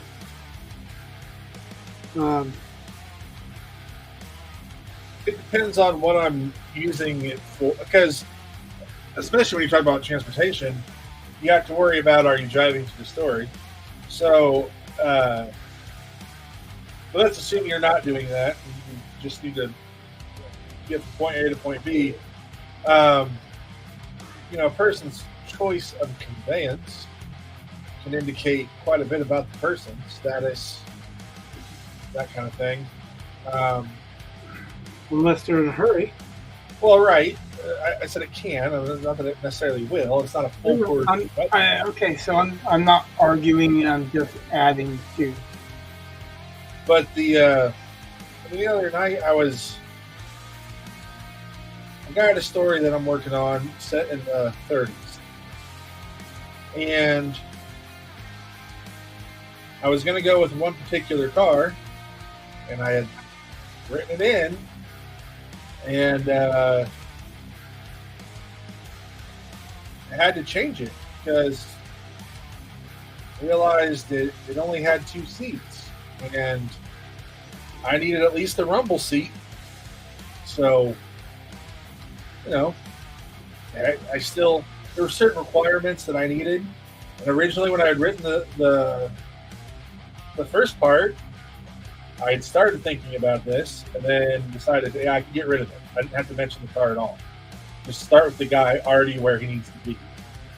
But later on, the car pops up again, and it's necessary. And so I went back to my original design and was going to say what it was. And a 𝒂𝒐𝒆𝒏𝒈,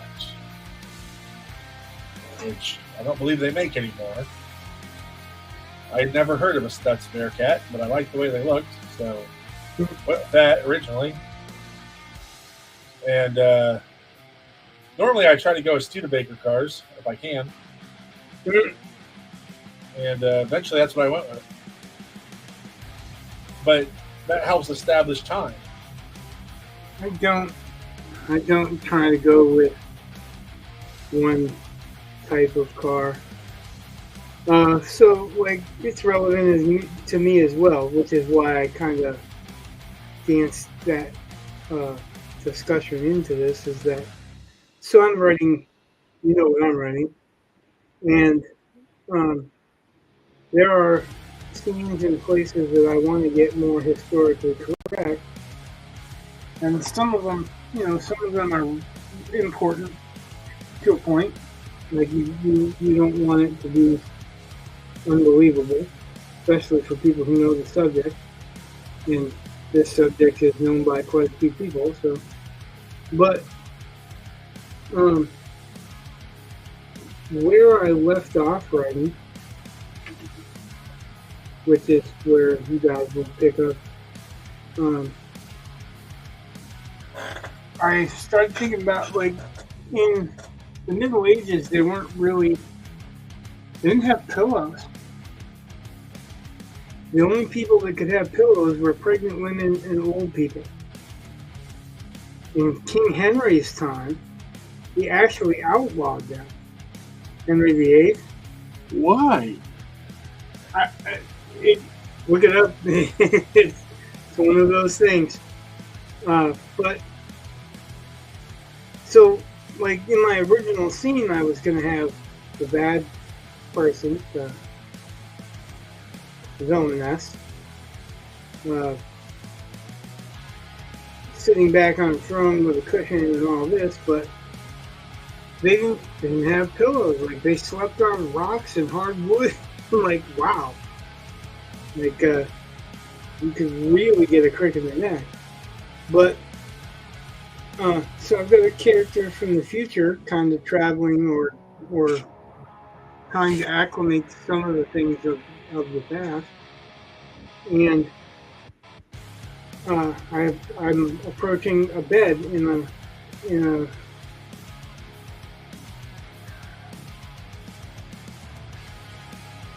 convent type of place.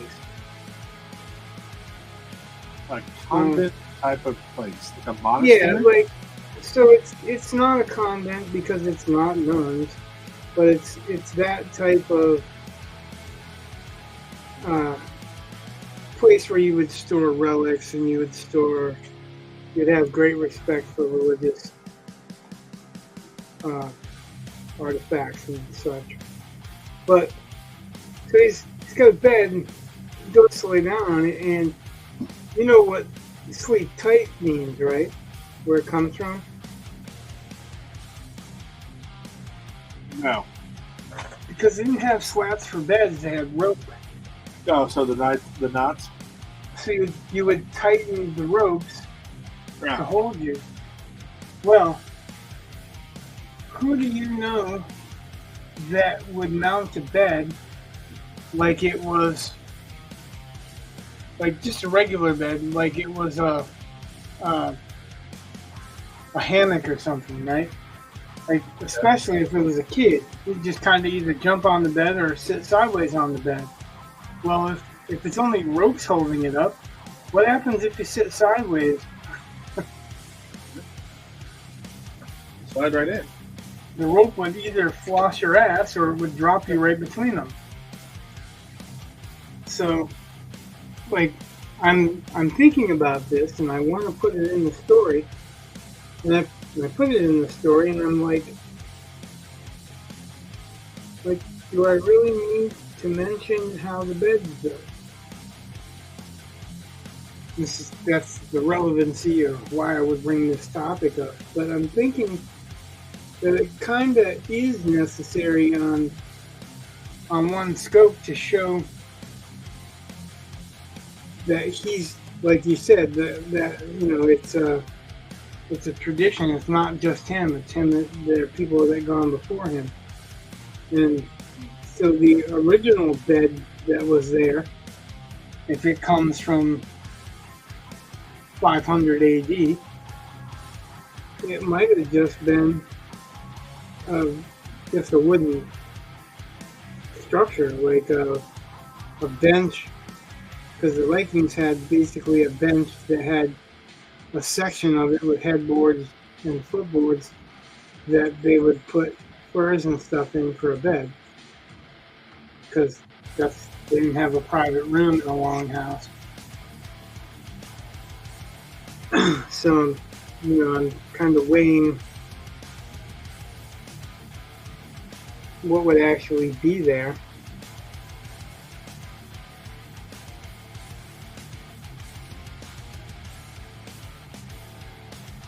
And how much of it's important. So it's really kind of tough to look at it that way and go, is this important information for the story I'm telling? Like, I guess in the end, you guys will read it and decide whether or not it sounds like it's a sidetrack or whatever. But I tried to keep it short enough to know that it's not, you know, super important, but important enough, because I frame it with the main protagonist, you know, is thinking he's learning magic, but he's being told that it's not magic, it's something else, that's a power that's something else.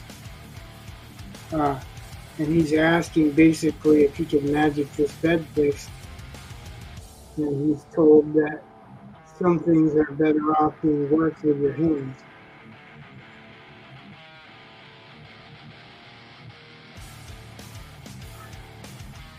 So I don't know if that's going to work. I'm hoping it is, because it is an interesting fact the way that they put beds together at that time. And that's Middle Ages they started doing the rope.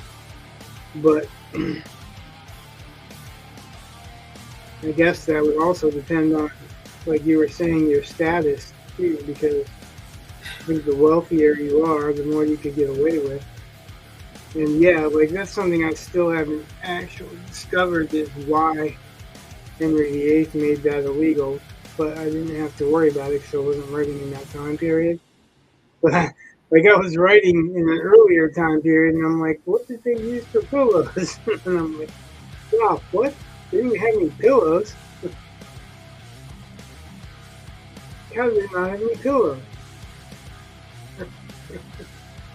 Because I'm picturing, people in the Bible have tents and they're sleeping on pillows, right? Yeah. They don't have beds necessarily, but they had pillows. That was their bed. In the Middle Ages, mattresses were basically giant feather pillows, right? Or giant straw pillows.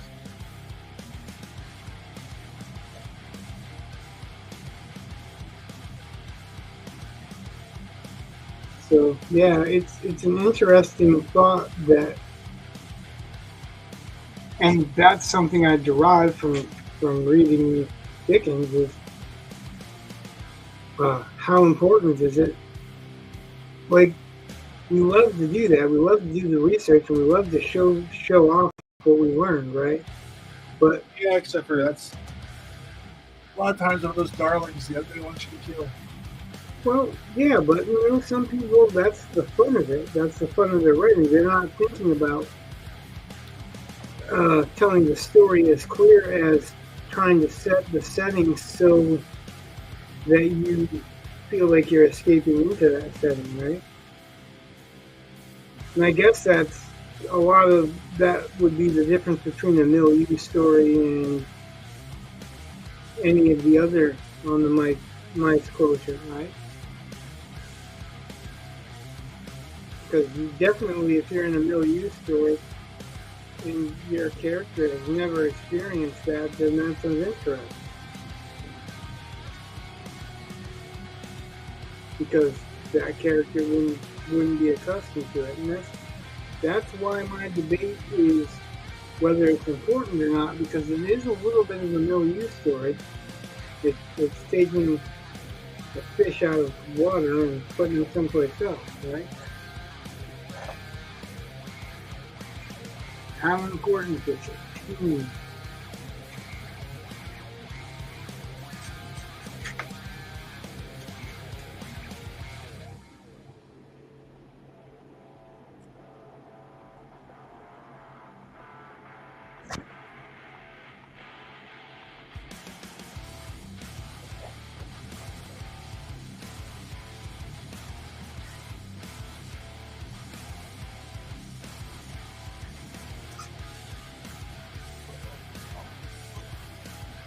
What do you want?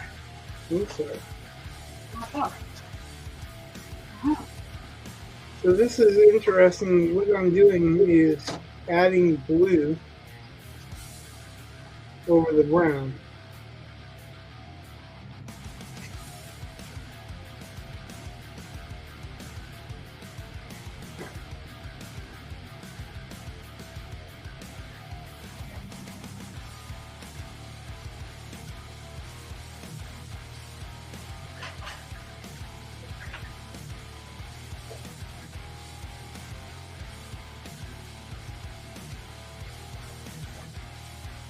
Are you writing a different story? Because I don't remember any cards in that story.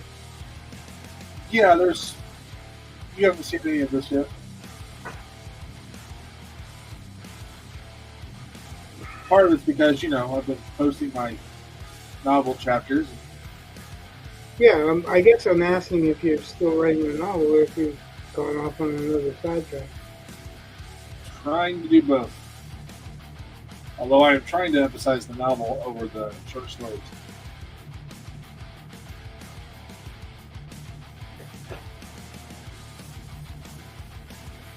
Part of the problem with the novel was I'd gotten to a part that I knew was kind of important, and procrastinated because I was scared to, write it, screw it up, that kind of thing.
Mm.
Yeah, it seems hard for me to write when I know exactly where I need to go.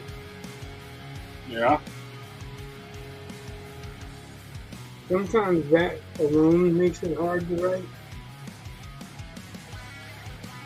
Like, just to know.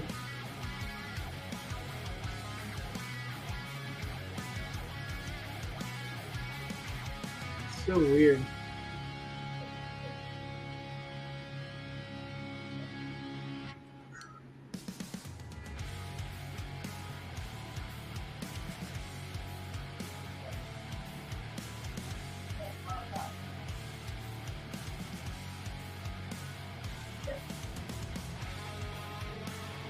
Well, I'm pretty certain I'll have, I think it's chapter 6, done before I go to bed tonight. Well, I was hoping to have chapter 8 done, but I don't think so. Pretty close, though. Like, I'm trying to run right around 3,000 words a chapter. Yeah. And, I don't know, some people tell me that that's long for the type of story I'm writing, but I don't know. Sometimes it seems like it's long, sometimes it doesn't seem like it's long enough. But I guess that's why I go over a little bit, quite a bit. But I'm well over 200 words, or 2,000 words. So, Well, what's kind of funny is I had written an ending for chapter 6, and I had it done Friday night. And then, maybe even Thursday, before I went to bed. Yeah, it might have been Thursday night. I toured around a little bit. Probably later than I should have. I've been staying up kind of late, which is stupid, but I have. Anyway, trying to get stuff done. And it wasn't sitting right with me. It just felt like it needs to go on. But if it goes on, it detracts from what I wanted to be the high point of the chapter. And what I ended up doing was I went back, changed the structure of the chapter a little bit, and then once I think chapter 6 is done, I already have a good start on chapter 7. Because a lot of stuff that I'm going to cut from chapter 6, I'm going to put into chapter 7.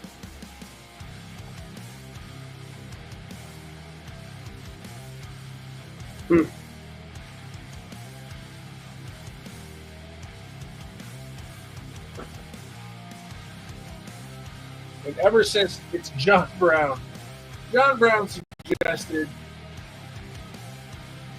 primarily trying to go from start to finish. And I think that's one of those pieces of advice that may not necessarily work as well for me, because I like to go back and forth and back and forth and back and forth. You know me, 2 steps forward, 1 step back. That's pretty much how I write. And being able to jump ahead a little bit because I know the scene and I know what's, so I have something to aim for, I think works for me.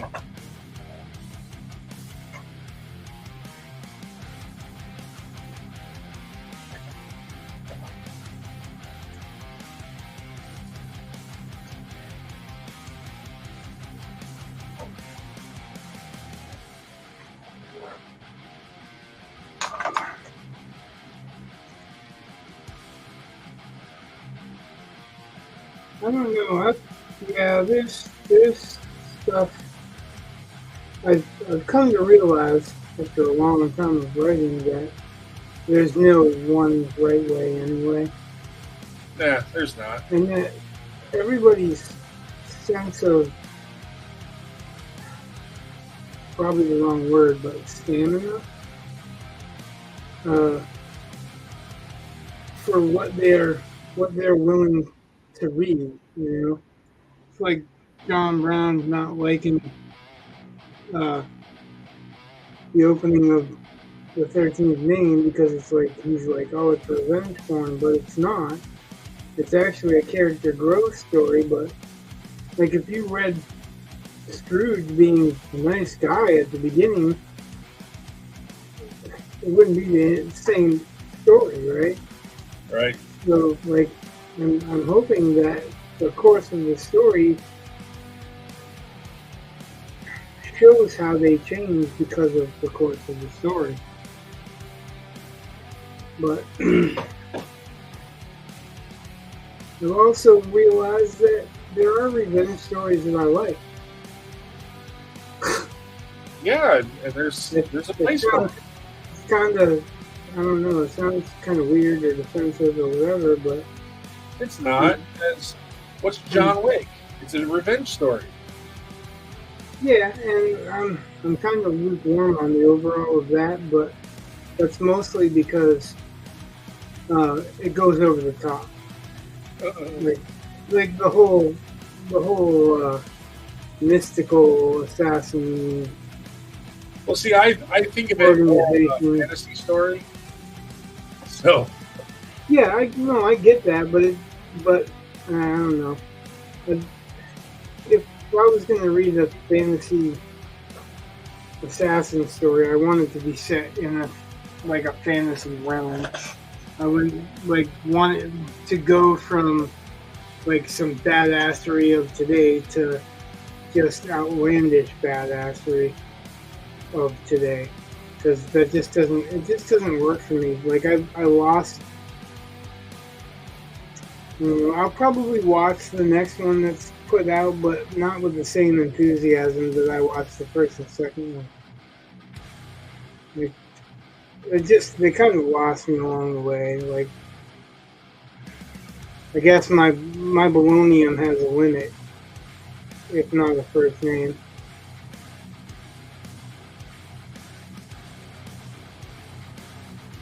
And they reached it rather quickly too.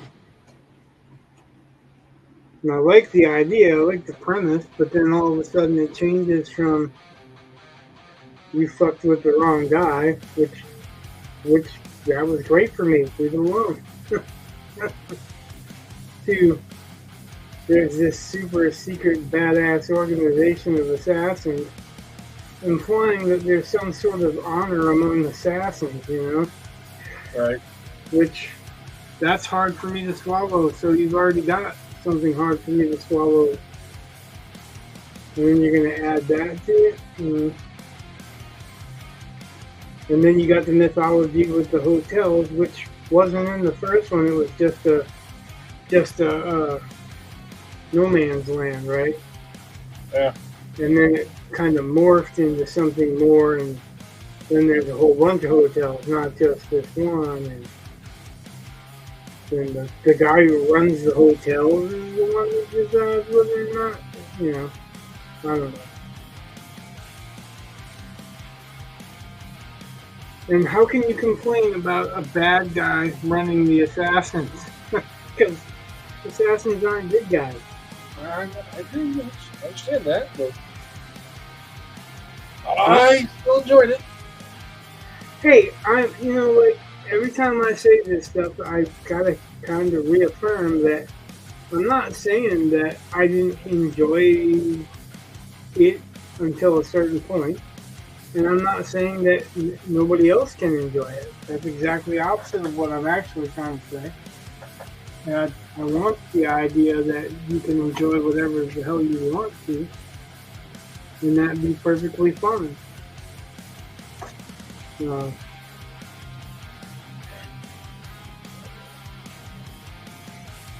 We don't agree 100% on what our tastes are. There's a lot of things that do match up, and a lot of things that match up taste-wise that we perceive differently as well, right? Yeah. So I'm fine with that. I'm fine with us not being completely on the same page with all the movies we watch. And actually, I like the idea of having somebody else's viewpoints on something that I might not like, because I might find something that I didn't see or didn't think about in it while I was watching it. Because, the world's full of distractions, and it seems like my world's full of more distractions. So, I know I'm not the most open of minds, but I actually do try to keep an open mind, for the most part. There are things that just don't work for me. But I can also admit that those things that don't work for me are things that don't work for me. Because they could work for somebody else.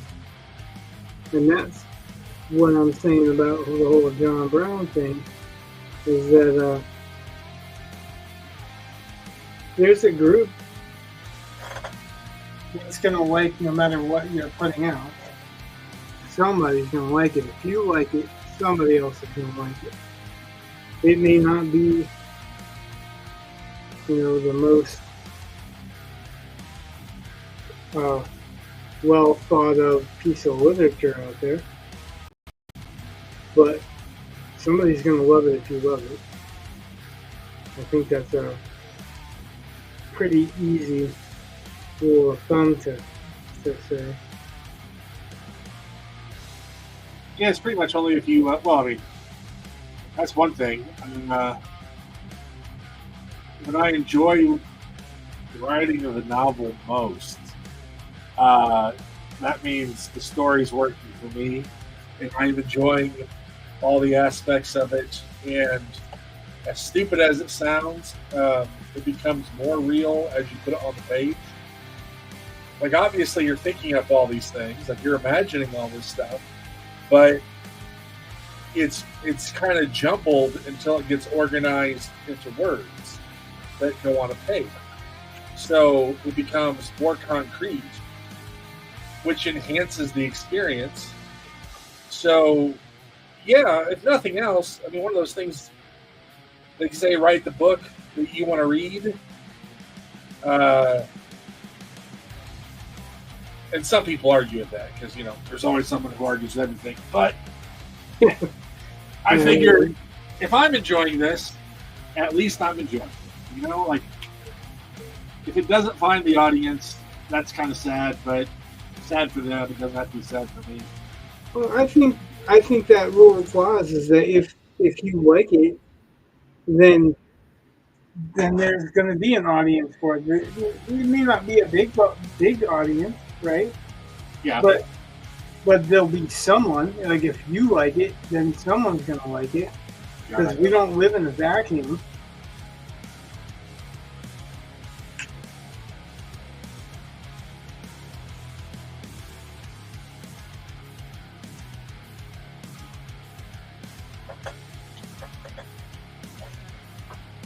So,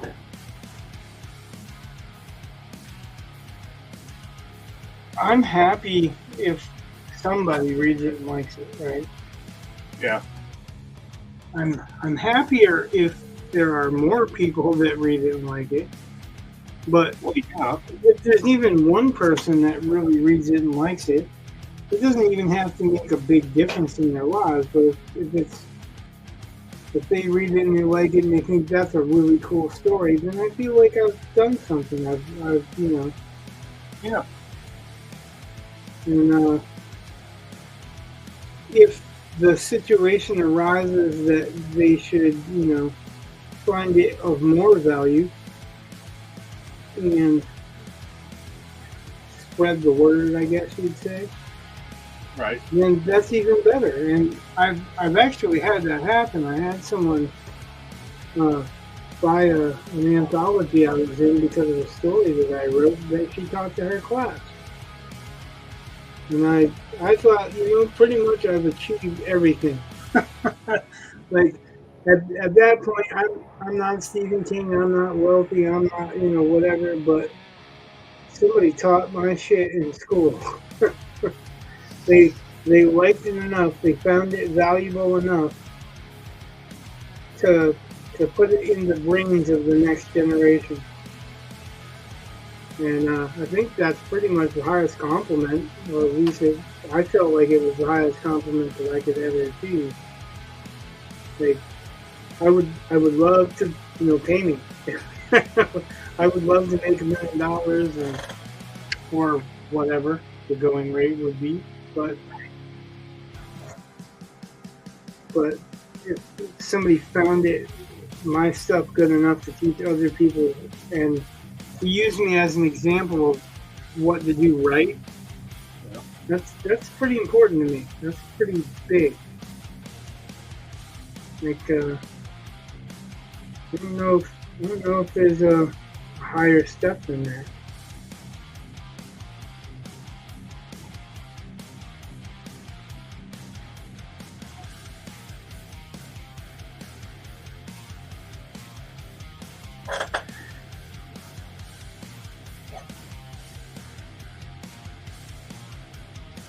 There could be.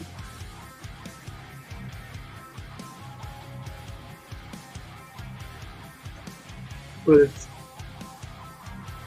feels a little bit like To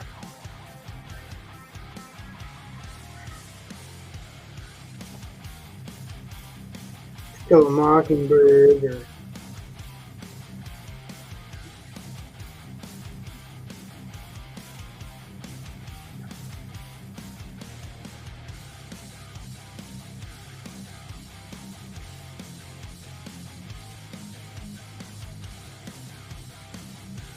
something like that. Even if it never happens again, it happened once.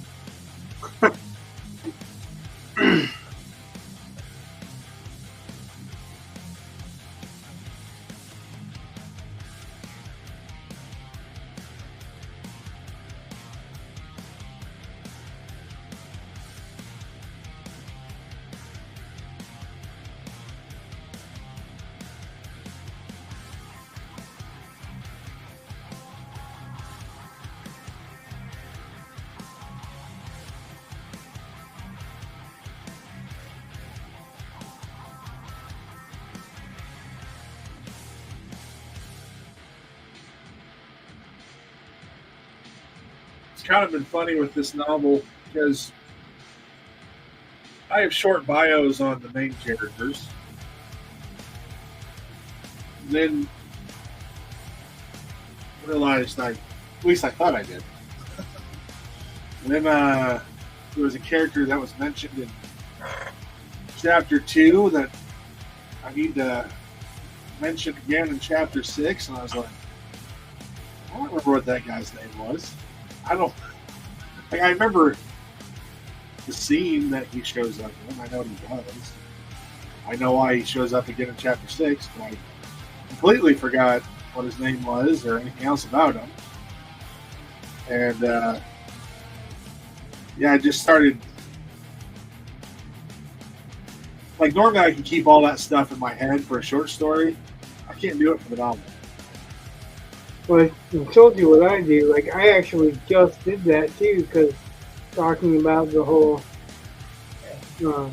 bed section, like, I decided that where they're at, it's going to have more characters in there. The original version that I was using to base this off, it just had the 2 characters that you're reading about with the main character, and his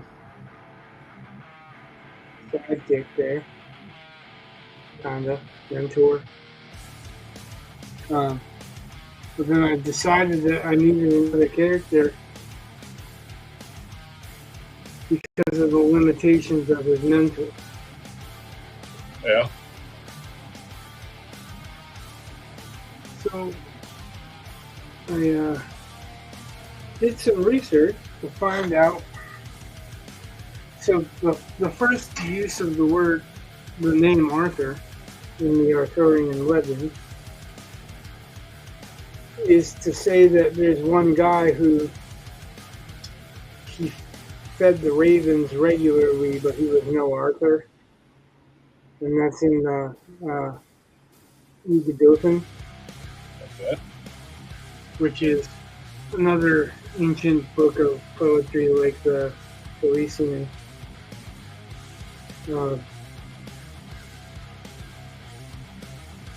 But I'm spending all this time trying to find out what that guy's name is, so I'm like, that's the guy that I want, to be the other guy that's in this place. So it took me a little bit to find it. Even searching the quote that I knew was an actual quote didn't get me what I was looking for, right? It took me all over the place before I found the actual guy's name. Because you either have to have a copy of the 𝒂𝒍𝒐𝒘𝒆𝒏𝒚,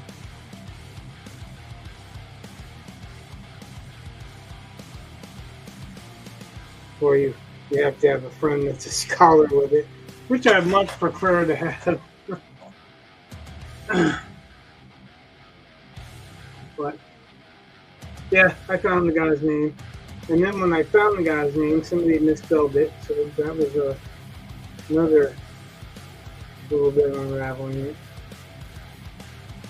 That's always fun.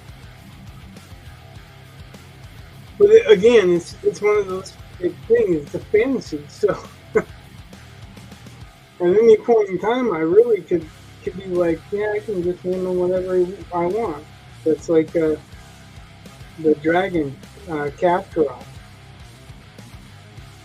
And Jake's like, there's no K in the Welsh language. Well, I didn't say the dragon was Welsh.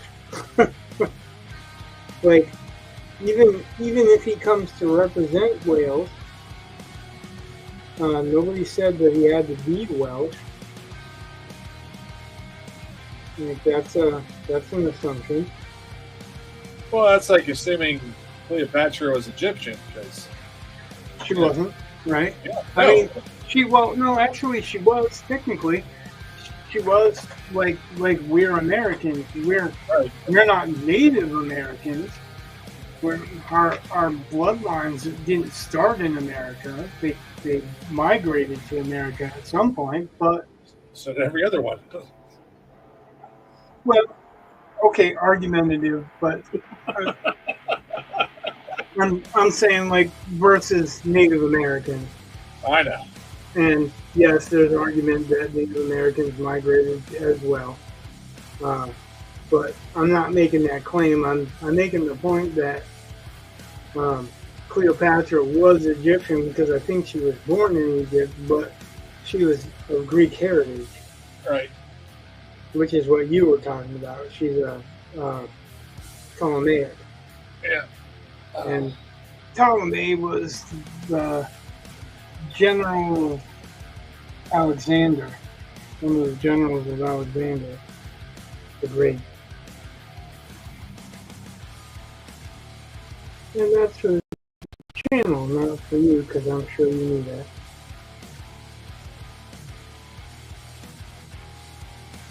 I'm sure that I didn't have to tell you that.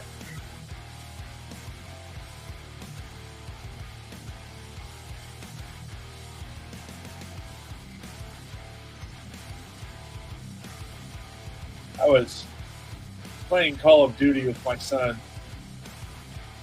and having deep philosophical discussions as we're, just shooting people left and right, as one is wont to do. And he's like, how like We're kind of like duels and yeah. He goes, how minorities and stuff they've taken these terms that were pejoratives. He used pejoratives. He's like, bad words, whatever. And they've owned them. They've made them theirs. You're talking about like the N word. Well, like the Q and LGBTQ, whatever. The Q stands for queer, which was something that was meant as a pejorative, and now it's a term that they use with pride. Well, that and gay, like queer actually, Whatever. in meaning you hear queer as it's the original usage. Strange. That's queer. That's queer sounding. That's a queer idea. Yeah, weird. And gay, you don't use gay like it was originally used anymore. It used to mean happy. Right. There was that they'll all be happy when Johnny comes home. It was originally they'll all be gay when Johnny comes home. That didn't mean that was like a stag party for but sausage. There's like this general thing where they've taken a term that was used against them, and they've owned the term and made it their own. Yeah, the N word is a big one because who can use the N word? Right. So I said, okay. I see what you're saying. Sure. He goes, you ever think white people will do that? I was like, You say cracker, please. I was like, what do you mean? He's like, it's like 30 years from now, and you got two white kids going up to each other, and instead of saying, what up, fam, they say, what up, clan, and I'm just like, no. Yeah, probably not clan. Yeah, but it worked so well. I laughed quite a bit about that one. I was like, no, I don't think so.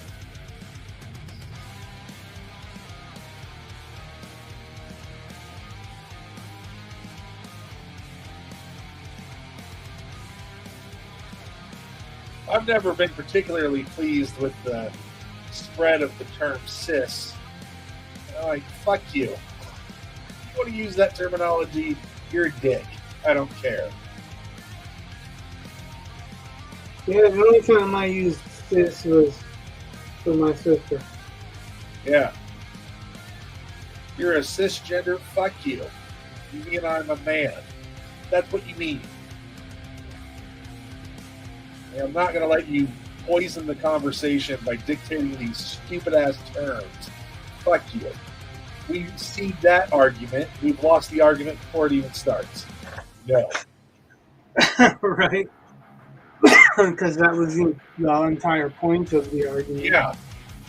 Like, no, you're not arguing in good faith. You're not discussing in good faith. You obviously, no, you're, nuh-uh. You're anti-hetero. Go away. You are not an ally of the species. Go away. Yeah, we already know what your point is. Yeah, there's no point in talking to you. Yeah. And don't you have a march or something? What? Don't you have a march or something that we could be going to? Yeah, really. Here's some books you could be reading to kids. Yeah. You see that shit? Tim Walsh's wife is reading books to kindergartners about gay dads with their dogs.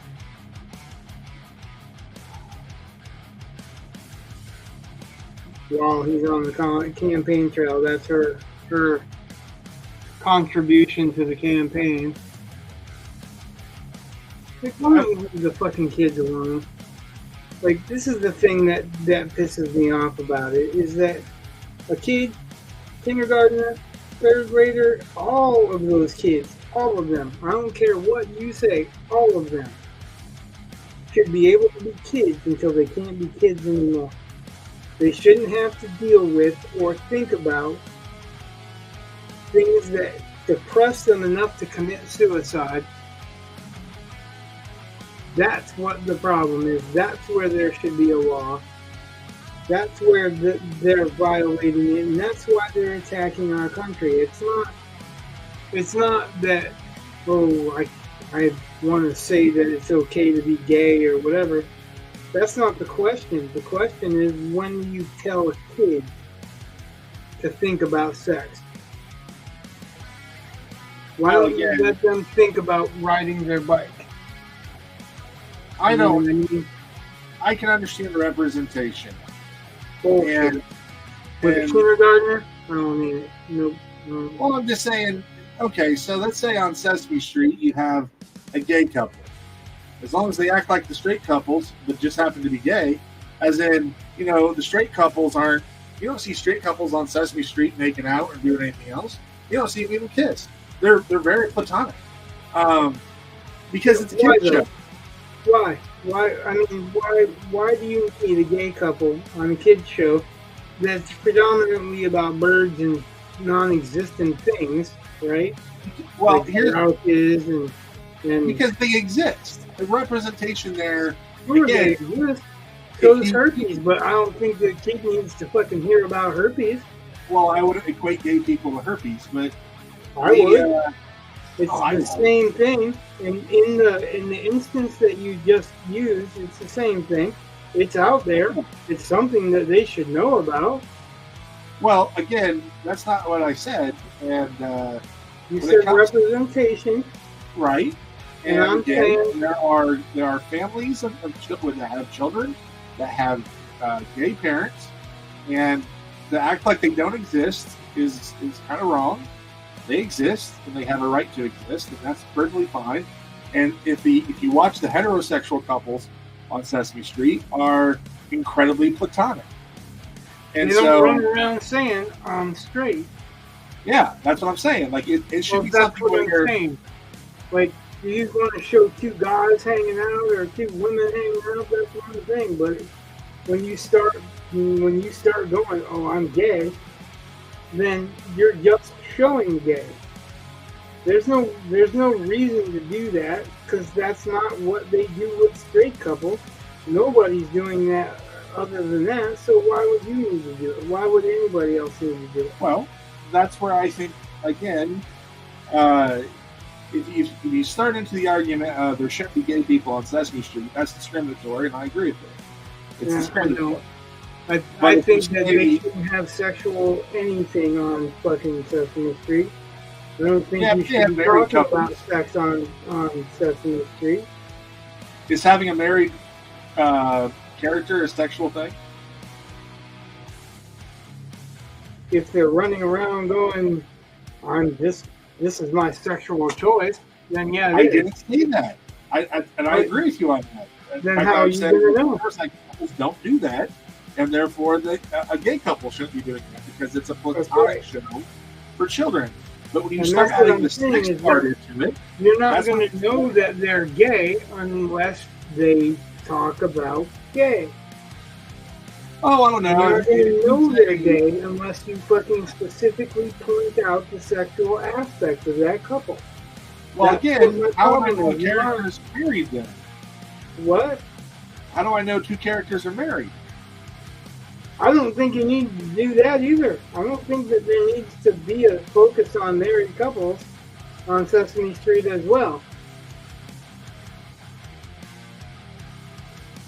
There hasn't always been.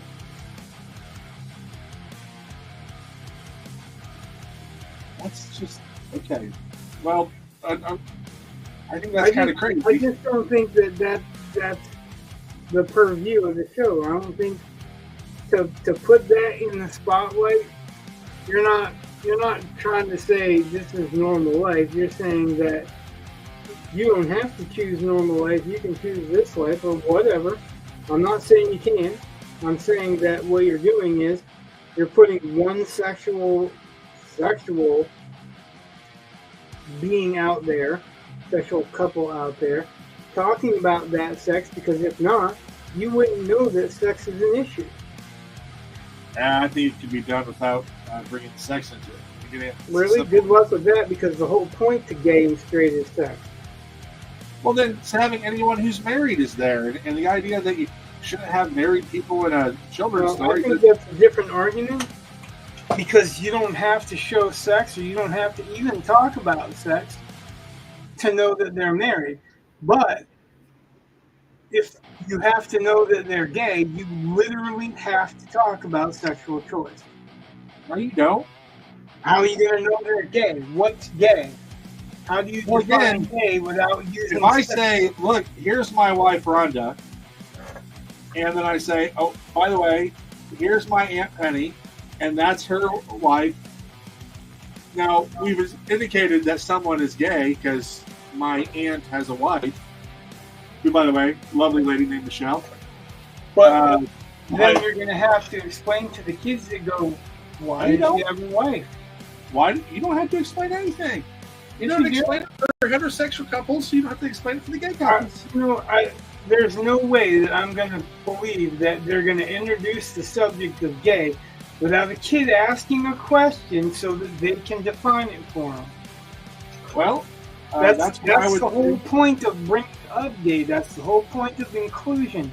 If you don't discuss the sexual aspect of it, it's not the inclusion, because the kids don't know about the sexual aspect of it. Some kids going to ask that don't have. So some kid asks, who cares? And then they're going to ask when they see gay couples in real life, right? And there's an age-appropriate response for it. Yeah, so they're not going to ask about your sexual whatever with a regular straight married couple. They don't do that. They're not going to break into an explanation of how they have sex or what their sexual preference is. That's not a necessity for that. But I think it does become a necessity with you pointing out or singling out gay. That's it. I think you're making a lot of assumptions. Really? Yeah.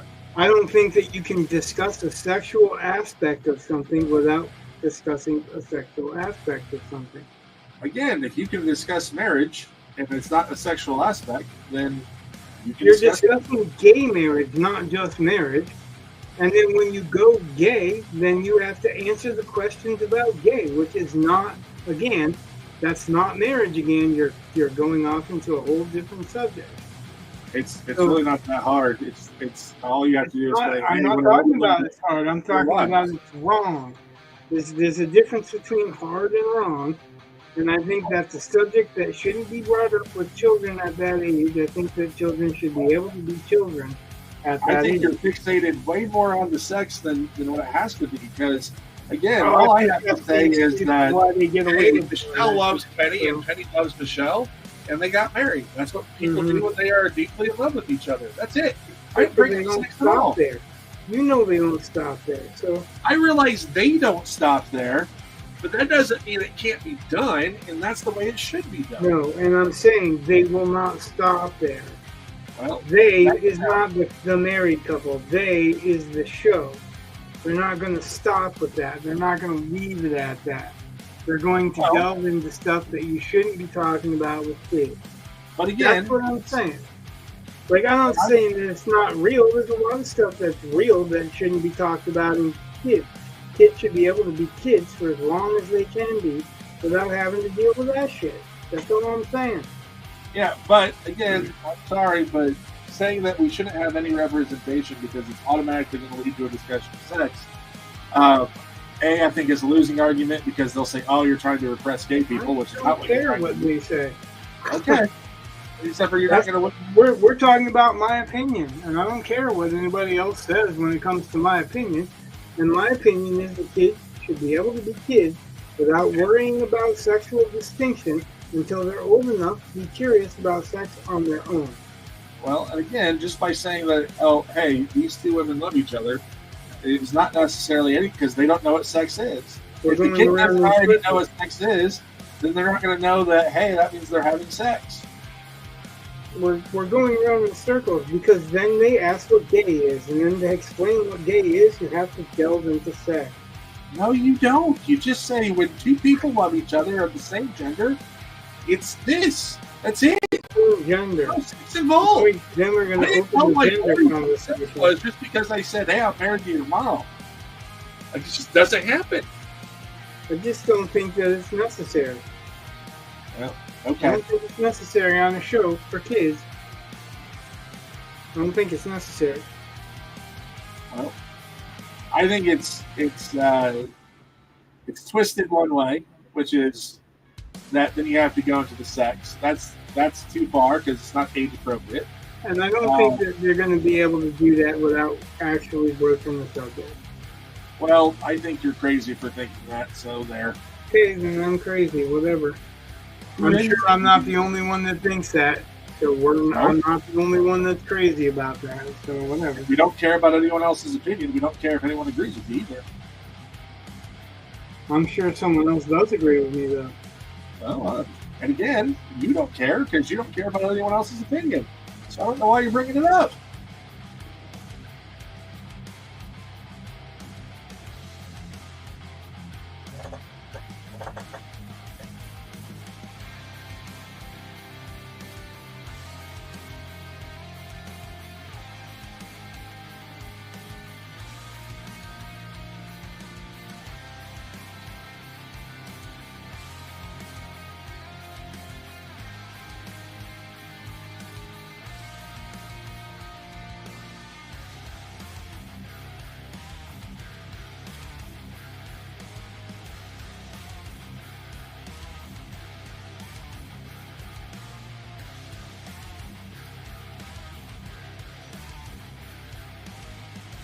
Okay, so I understand this is a layering process. Okay, and I understand there's a process, and so we know that. But right in his elbow, there's a splotch of blue that's way bluer than anything. That one, yeah, that one. Is that just?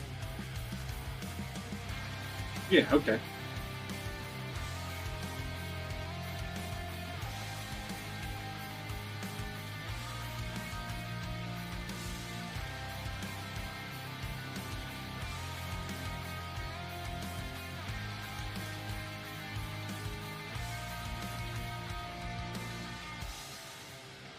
would that have faded away like as it dried? Because I noticed like you faded it a little bit, or you feathered it, I guess, and then you pressed. So, well, you're on mute. You can't talk.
Okay, that's it for the night. 3 hours in, 11:30 almost. Everyone that watched, thanks for watching. Everyone that liked, subscribe, following. Thanks for subscribing, following. Good night. God bless. Peace.